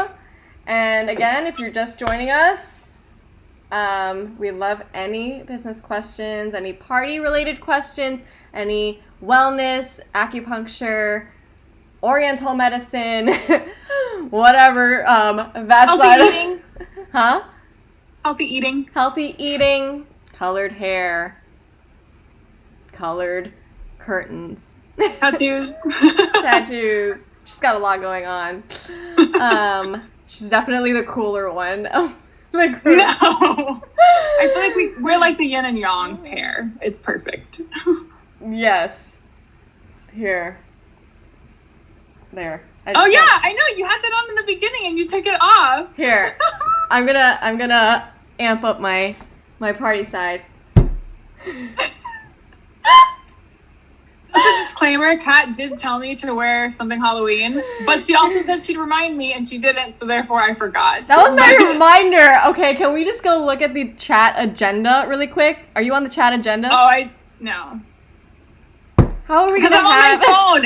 If I look at it on my phone, I can pull my laptop up. Oh. I'm afraid it'll make the connection bad, though. I'm in an RV, you guys. I don't have the best internet. We need to do the RV tour. Okay, but last thing, I literally added on top of your chat agenda. Wear Halloween colors. Oh my god, I didn't even see it. I know, you failed. Okay. I woke up this morning, though, and I was like, I don't want to get out of bed, but I started looking at pictures of us just so I could, like, create an ad thing on Instagram about Twitch. And, dude, there's so many photos of us. Like, I think you are the person I've traveled with the most. Yes. By far. And all of our pictures are just ridiculous. Like, I don't think we're doing, like, a normal face and, like... Any of them. I think we had one good photo, and I posted it for my 25th birthday. Because I was like... Oh, and it was, like, blurry. Yeah, and it was blurry. We look great, but it was blurry. I'm like, yeah. This hat is so dollar store. What is going on here? My curtains, that's my Halloween costume. I'm in a field. Sasha, you're supposed to dress up for Halloween. This is your everyday life. You live in a field. My everyday life is a Halloween costume. That's really what it is. All right, let's take a look at this RV. So before she gets up, Sasha has been living in a cool camper. It's actually huge. Okay, if you it is. Are wondering about how she's living there with her human. But they are. And my human's like 6'1", just to give you perspective on like, it's a good size. It's definitely a good size. And the owners, which are right there, they lived in the RV and they had their 2 kids as well. So it's pretty spacious. It's actually like a 2-bedroom and it's a 5th wheel. I had to learn a lot about RVs when I first moved in here because I was like, on RV's an RV. No, this is a 5th wheel. And so it has 2 slide outs, I think is what they're called, slide outs. Which only matters like, if you're, like when traveling. It makes it bigger. It's an expander. Yes. I was watching Tiny House. It's what? I was watching Tiny House, and that was one of the things they had to create. So, but because it's a stationary and it's obviously not moving, then they have the slide outs out permanently. So, yeah. I don't know if I can flip my camera completely. Because okay. I'm like on my phone on Can you go outside? Zoom. I haven't seen the outside. Oh shit. Okay. So, oh my god, it's cold. I should have brought a jacket. So so it's a farm. There's like 8 acres, I think, that they own. So there's where the horses are, which they're not currently out. But they have 2 horses. They have 3, but one's away at like a training facility. And then they have 3 goats, which I'm not fond of at all. They climb on my car, and they're just a nuisance. I wish a goat would get on your car right now. Oh, dude. No, it was bad. Anyway, this is their house, like the owner's house, if you can see that. Are they renting out that little blue thing? Yes. That's where their kids live. That is, like, the trailer that... Can you see that thing? Is that where the goats go? That's how they transport the horse. And like one day we tried to put the horse, like they had this huge horse that I guess they couldn't manage. So they were trying to send it to a training facility. So we had to put the horse in the back of that thing. And this horse was huge. I mean, like a massive, like pretty, like brown and black horse. And she needed my help because her husband is in the military and he left. He's gone for like a year, which is so sad. Oh, but sad, yeah, but so she had me bring the horse. She brought the horse in. She had it with like held it by its leash, and then I had to like lift the back door up and shut it really fast, and then put a latch. And there was only one latch on one side, so I went and I put it up, and it was heavy as fuck. Like it was not okay. So I put it up. I put the latch, and as soon as the horse heard the latch, it backed up and went straight out, broke the door down, backed up out of the thing, and went on its 2 back legs up in the air, like going insane. It like cut itself because she was still holding the leash of it. Because she like didn't want to like completely let it go, but didn't know how to like manage it. So it was just like, and her kids were there. They're like 5 and something else, and they were like, "Mommy!" Like they were freaking out. I was like shaking because it's you're just like, can I get a so, discount? You're like, can I get a discount on rent for doing right? this? Cause... God, almost broke my hand. It was crazy. But there's my awesome car, lemon lime, and there's the RV. Oh wow, yeah, it is huge. So, it's huge, and it's attached to the barn for electricity. So that's where electricity comes out of. And then basically all that it needs to run is electricity and propane, which are these tanks over here. So that is what runs our heat and our stove and hot water. And then this is where like all of our water gets deposited. Real gross. I would love to not see that. We actually cleaned the sewage out yesterday. What the hell? Fun. That's a process in itself. It actually doesn't take long. It takes like 10 minutes. It's not about taking long. What? It's not about it taking long to drain your own sewage. I don't think that's it's really... gross. Yes. Yeah. It's really just... So, okay, here's the entrance, right? There's the door. This is where you walk in. Please direct me in terms of what you can see or not see. Okay. I'm just going to turn it this way. So this is when you first walk in. This door here is the separate, like the second room. Really? It's right there. Oh, wow. What? I didn't realize it was right there. Yeah. It's literally like right there. This is like a little closet there where you can put like your jackets and stuff. Kind of cool. And then... That's nicer than my childhood home. No, the thing I love about this is because it's a small space, there's so much storage. Like, they definitely built it so well when it comes to, like, just everything, like, making so much sense and being really, like, efficient with space. There's this upper, like, loft area here. So there's stairs going towards, like, the bedroom and the bathroom, right? But then in the hallway, which we just use it as storage, clearly. But like when her kids lived in it, they used it as like where they would sleep. So it's like a little loft area. There's like a separate light board and everything. And there's like a window on the other side. But it's just like the upper area of that area. Nice banner, by the way. Nice what? Banner. Oh, yeah. Hey! Bits and pieces. That freaking child loft looks borderline like, I don't know, tight. It's very small in there. I know. I wonder how many feet. It's honestly only like probably like 2 feet, 3 feet high. It's pretty small. But I could see it being fun for a kid, like just to like have a little hideout. And then this is the bathroom. I'm not going to show you the shower too well because it's all orange because our water is well water and it's awful. Like, that's the main reason we're moving. It's really bad. It like turns everything orange. It's disgusting. It's bad. But so this is the bathroom. That's the toilet. And you just have like a little thing here. And then there's like storage. This is storage-ish. Oh, cool. It's not too tight in there. I think the main there's thing like would two just lights. be the sewage of it. Like, yeah. And like the door for the bathroom is kind of weird because it just slides. Oh, you know I love a good weird door. What is that? So here is like, if you're inside the bathroom, it looks like a normal bathroom. Yeah, I mean, honestly, it's probably bigger than the cruise ship bathroom that I was in.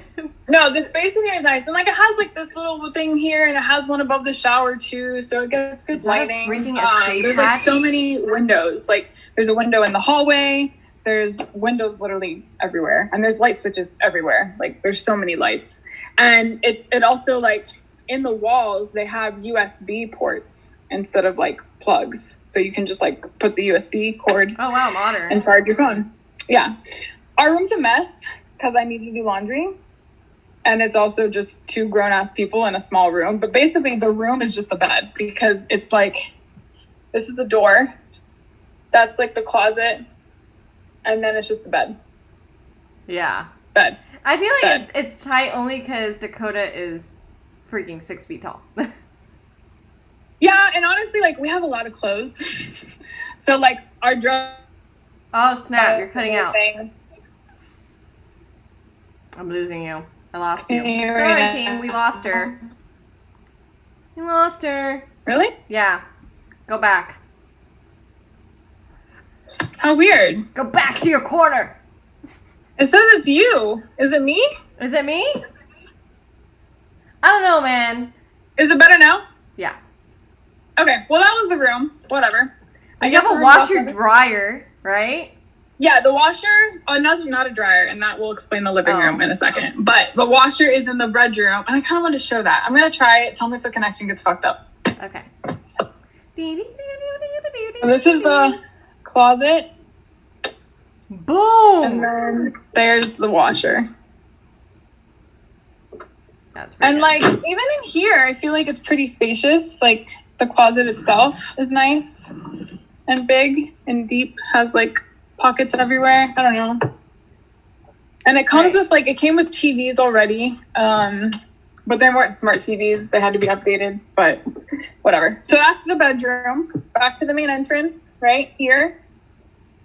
And so now this is the room that was right across from the main door. It's the... Oh, I thought you were going to have a lot of clothes. So I sometimes set up the acupuncture table or the massage table to give Dakota treatments in here. But this is what it looks like.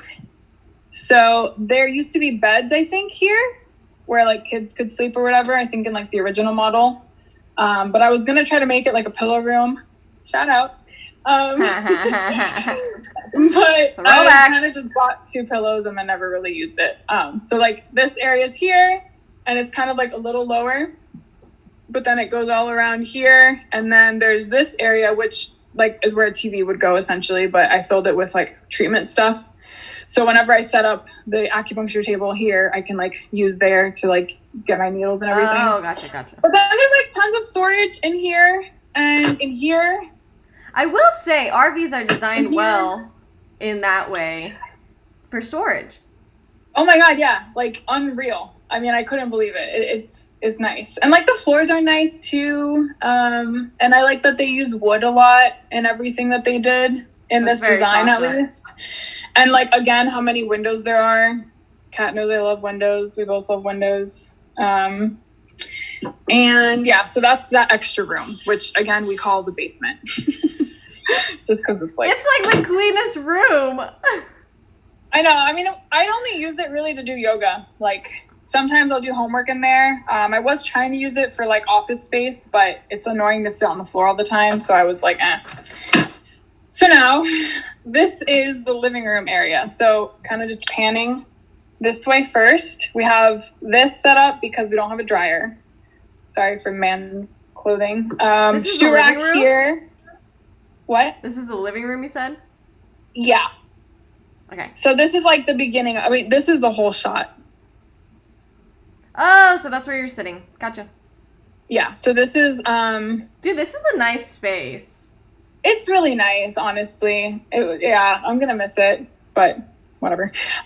So let me go away from the clothes. So this is like the little desk area. So we put this here just to dry clothes. We added this. This was already here though when we got it. So just a table. I kind of just do work here. And then there's like 2 chairs that it came with. These 2. Yeah, you can see that. Yeah.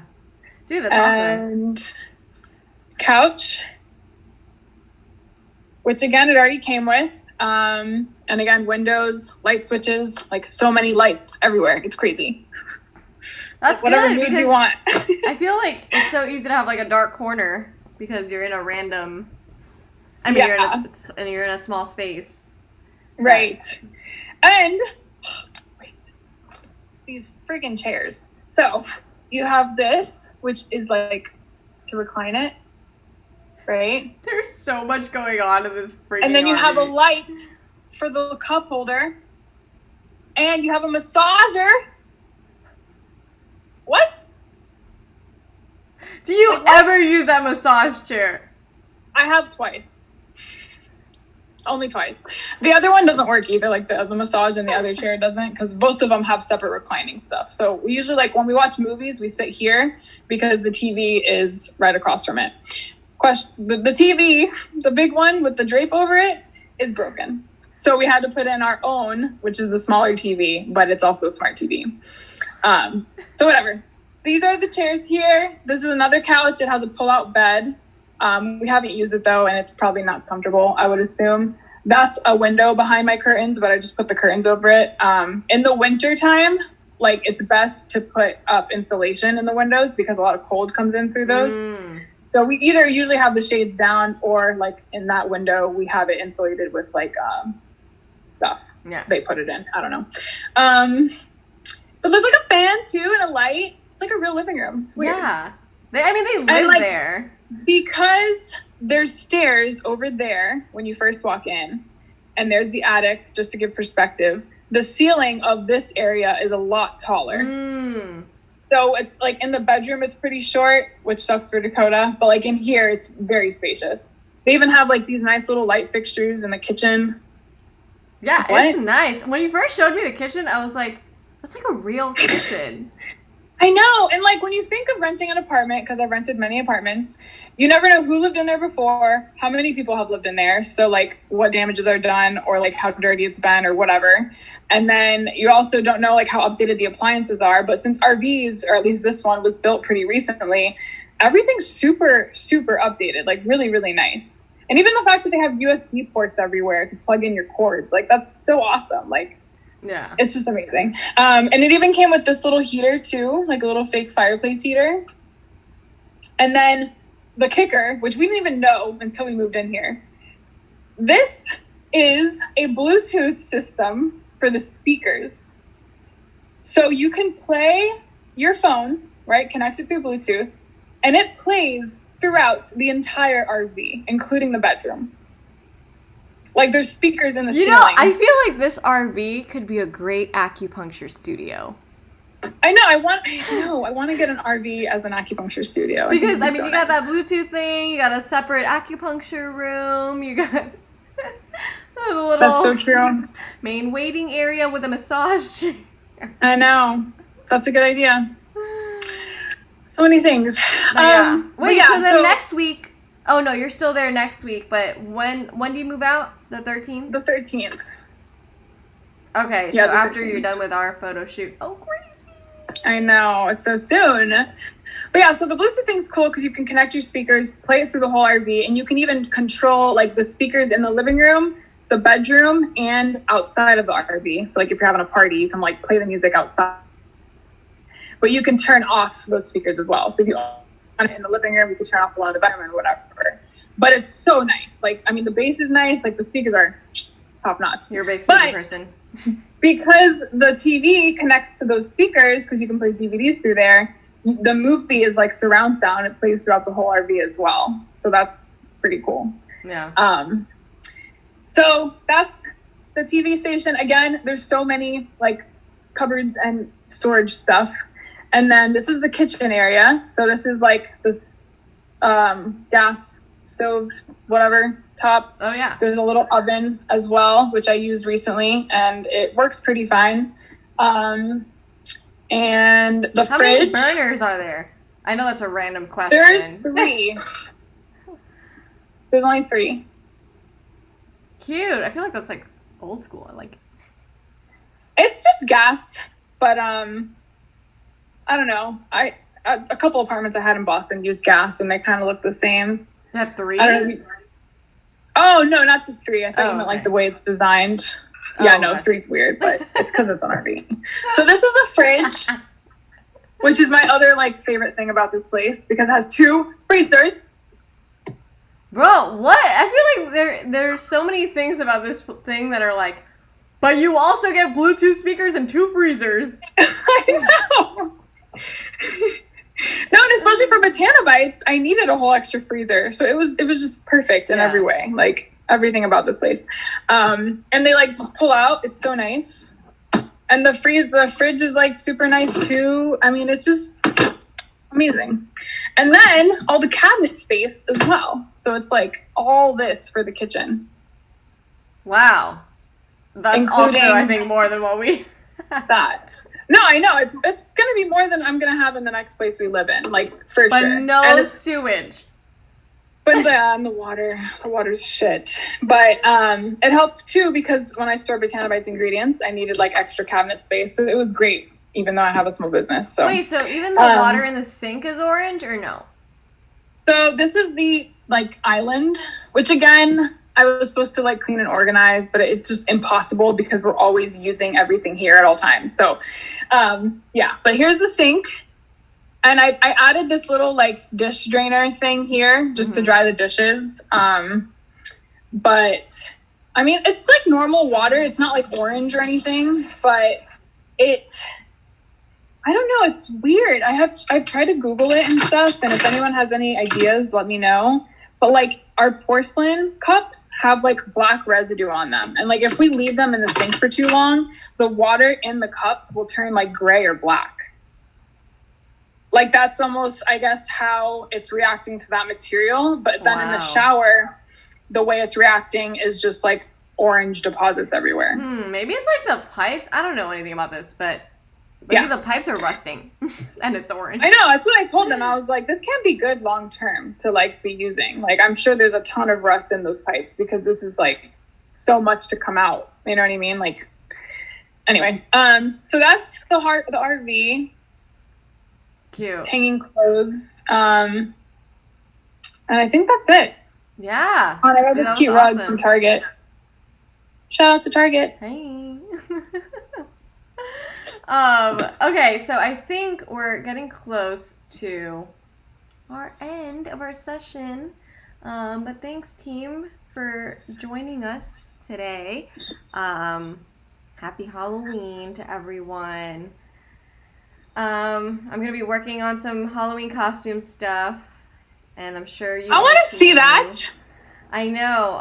I'm going to be on my Instagram, and if you guys are still listening, if anyone's still listening, follow us. Well, follow me at the Kits and Pieces. That's kits like party kit and pieces. So the Kits and Pieces, and then Sasha's at Botana Bites. That's BOTANI Bites. And those are our side businesses, main businesses, whatever you want to call them. But yes, if you guys have any business questions, side hustle questions, main hustle questions, you can email us until we're back next week. You can email us at Ask Sasha and the Cat. So ask a question, Sasha, and I guess she's there. Sasha and the Cat with a C at gmail.com. And anything you want to add, Sasha? Did we cover everything from the agenda? From the agenda, yes. We didn't cover goals for next week. If you want to just do that really quick. Yes, I need to. I don't think we did that last time, and I definitely needed it. And for other humans, I know this is going to sound super lame, but I mean, you have to set goals every week, because you can't just be like, oh, tomorrow I'm going to do this. Because then you're like, okay, well, where do I need to be by this certain date, you know? And you have to really push yourself to keep going, because sometimes you get stuck on one thing and you're just on that for like, you know, like let's say you're troubleshooting something, or you got really interested in Pinterest or, you know, ASMR. And then you're just there for 5 hours and you're like, crap, I haven't done anything else. Yeah. So you need. I think it helps to make lists, and also like to like time yourself. Like I only have an hour to look at this, and that way you're not spending 3 hours on nothing. Yeah. Maybe next week we should talk about time management. Yes, we should. Okay. Time management and whatever else we find. But yeah, I really want to work on trying to keep my media up, meaning like either collabs or more lives, which seem to have been working. And I did my giveaway. I mailed out my giveaway. And for my first giveaway, I had like 25 entries. I thought that was pretty good. So, I mean, it's not, you know, you see people with like 80 entries, 300 entries, but I'll take 25. So a lot of that. So media stuff for me and get that freaking gobble kit up. What's up? I know. Do you still have the display in the garage? Eh? What's the display? Like what you showed yesterday on the live? That's always up. There's always a kit up. Can you show it? It's so far! Oh, it's like a separate building? Yeah, it's in the garage. But next time, I do want to do my Twitch in our Twitch stream inside the garage. Yeah, it's just totally. I wanted to test out since the live was a little blurry because it's kind of far from the internet. Oh, okay. So we just wanted it's a good backdrop. I want to just always sit there. This is not my goal Yeah. team to sit here. I have a really cool backdrop, but yeah. It's also cold outside. It's so cold, I know. This is my first time experiencing fall, so bear with me. But yeah. Oh, that's right. Welcome. Oh yeah, we should like also do probably a video of like our background or like an introduction of us. All right, so let's add that to next time, team, while you're here listening to us. Because we're both Miami, Florida transplants. I'm adding it to our list because then Okay. we'll never do it, right? So, Yeah. Story, and then what was the other thing? Time management. So you guys know what we're gonna cover, and then sit in garage backdrop. Woo! Okay. Yeah, because I really want to show some of the Christmas stuff too, since my freaking Twitch stream was all and we deleted it. Because man, some of that Christmas stuff, bruh. I know, I want to see it. I'm excited. Should have seen me freaking out. I might show some of it again, but it was my first time ordering also like higher end. Like in the beginning, the first few kits, it's like cute stuff put together, but the Christmas stuff is more like higher end cute stuff put together. And so it's the first time I've ordered from some of these wholesalers, and oh my god, I never thought I could like a paper plate so much. I was like, oh my god. It's like this like I'm gonna go get it. You say what you're gonna do for the week. Oh yeah, we have weekly goals. Okay. I need to rework my website because someone mentioned there is a bad link on the website. And then I wanted to do an Instagram story ad just to tinker and play with.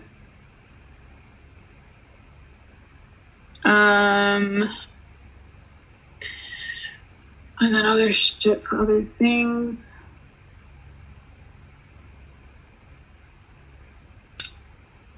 Oh.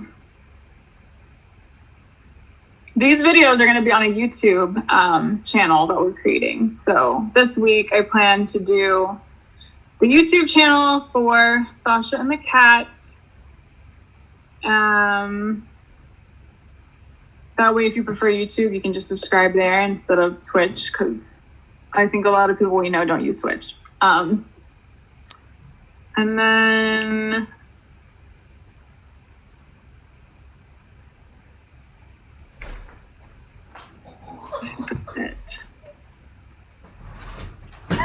I just walked into the door.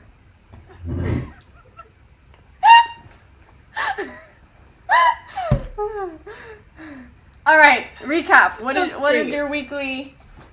So I wanted to work on my website because someone today mentioned that there was a bad link, like a link didn't work, so I got to fix that. And then IG story ad, just experiment with it. And then starting our YouTube channel. Like I want to kind of mainstream or streamline the videos so that it doesn't take too much time. But I want to make a good thumbnail video, and I want to go back. I don't know what you think of this, but I was thinking of including times with each topic we cover. So that way, if someone is looking at the YouTube video, they can just skip to that. And that way, when we do random shit like the RV tour, if someone randomly is just looking at like I don't know, fucking shopping for RVs, they can just pop in and like look at it for a little bit. I don't know. So I might include everything we talk about as the thumbnail, and then include the times in the description. Sold. Yeah, a lot of media. And that's all I wrote. And that's all she wrote, folks. A lot of media things, definitely. I also have a midterm this week, and I have to like teach a biology class because my professor is doing like a flip the classroom thing, and I have to prepare for that. So there's like other random shit, but I love how her grad school is random shit. I wanted to do lives of acupuncture too, like on my Instagram feed, like of me just poking myself. But there's only so much time in a day and in a week. You should put a goal to do 1 live this week. That's that's why I need goals. It simplifies it. 1 goal. Okay, 1 live this week. Brilliant. That's it. And then 1 Instagram ad. And if you can do those 2 things, we made it. I made a financial goal last week and I did meet it. And it's because I was consciously like, my goal this week is this. Oh my God, that's what we're talking about next week. I've been wanting to talk about that, but funding and financial goals. Because basically it's like, you know, for me, I have to get used to having monthly goals because maybe this week I didn't make as much, but then next week I make a lot, you know? Right. And then so that I don't freak out. Yeah. Anyway, we can talk about it next time. But I need to start making this like, you know, consistent monthly thing because I'm also, you know, I invested in all these party products. So I don't need to start paying that back because obviously it's on a credit card. But I need to start at least making income, right? Okay. So here we go. Are you ready for this? So these are 3 kits. So all the Christmas kits kind of have these forks, this cutlery set, because I just thought it fit well and it was clean and it was easier to handle. But it comes in like this little super cute. It's like that is so pretty. What? Okay, so the first kit is like Merry and Bright. It's like this red pom-pom, like kind of almost Candyland, but in a pom-pom format. So Candyland, but in a pom-pom format. Yes. Because not like so much. I don't think I've ever heard a sentence like that. Okay, so wait. That goes with the other thing. Can't get over that. That's great.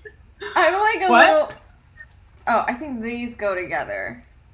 Actually, I need to double check my plates. But hello, anyone that may just be joining us right now. But anyway, we're going through party supplies.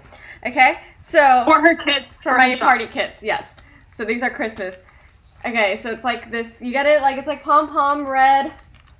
If you need, cool. If you need a pom pom. So, and then it's going to be like these clear bulb ornaments with little pom-poms inside.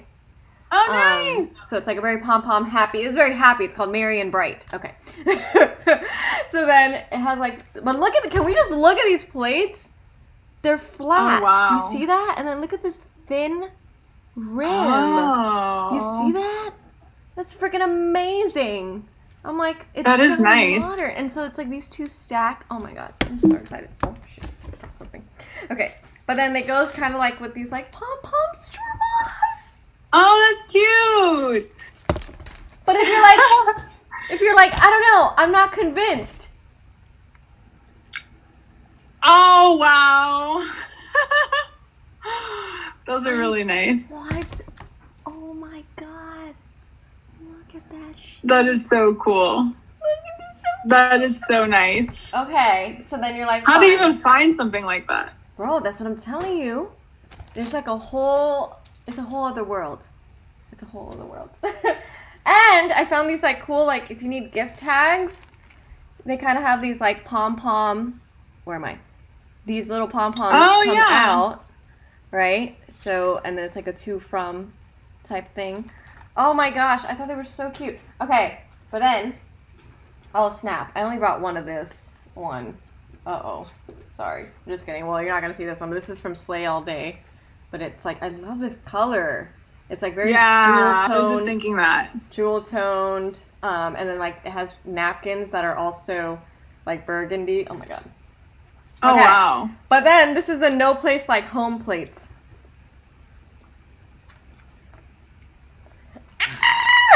Those are really nice. So are they like shimmery? I don't know if the camera's picking it up. Oh, now I see it. Okay. Yeah, you see it? Sorry, it's kind of nice. They Oh my are god, they tiny. probably look so much better in person. Look at I can't wait to see everything when I go there on the weekend.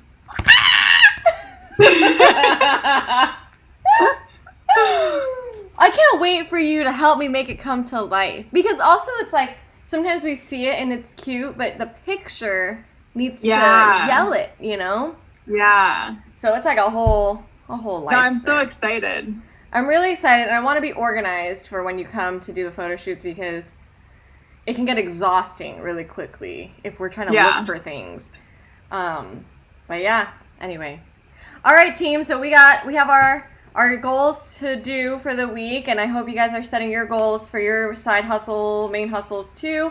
If you like what you saw, give us a follow on Twitch. It means a lot to us. And yes, we're going to try to do some lives during the week, whether it's Sasha doing yoga. You can consider it a free yoga class. And I'll try to be live for some party help during the week. If you guys are planning a party, you don't know what to do. And then we'll be back next Monday morning, 11 a.m. Eastern Standard Time. Again, follow us on at the Kits and Pieces, or for Botana Bites for Sasha, it's at Botana Bites. But yeah, thanks again, team. Oh wow, it's already 1:20. I know. We gotta go. What are you doing right now, though? What are you planning to do today? My freaking gobble kit setup. If you want to see a funny kit setup, well, can I join you? Because I'm just gonna be working from home. Oh, yeah. Okay, so let me end this and we'll keep going. But I'm gonna make some lunch and then I'll do that. Okay. All right. Bye. Bye. Oh snap! Where am I? How do I end this? There's a lot going on there. Hello.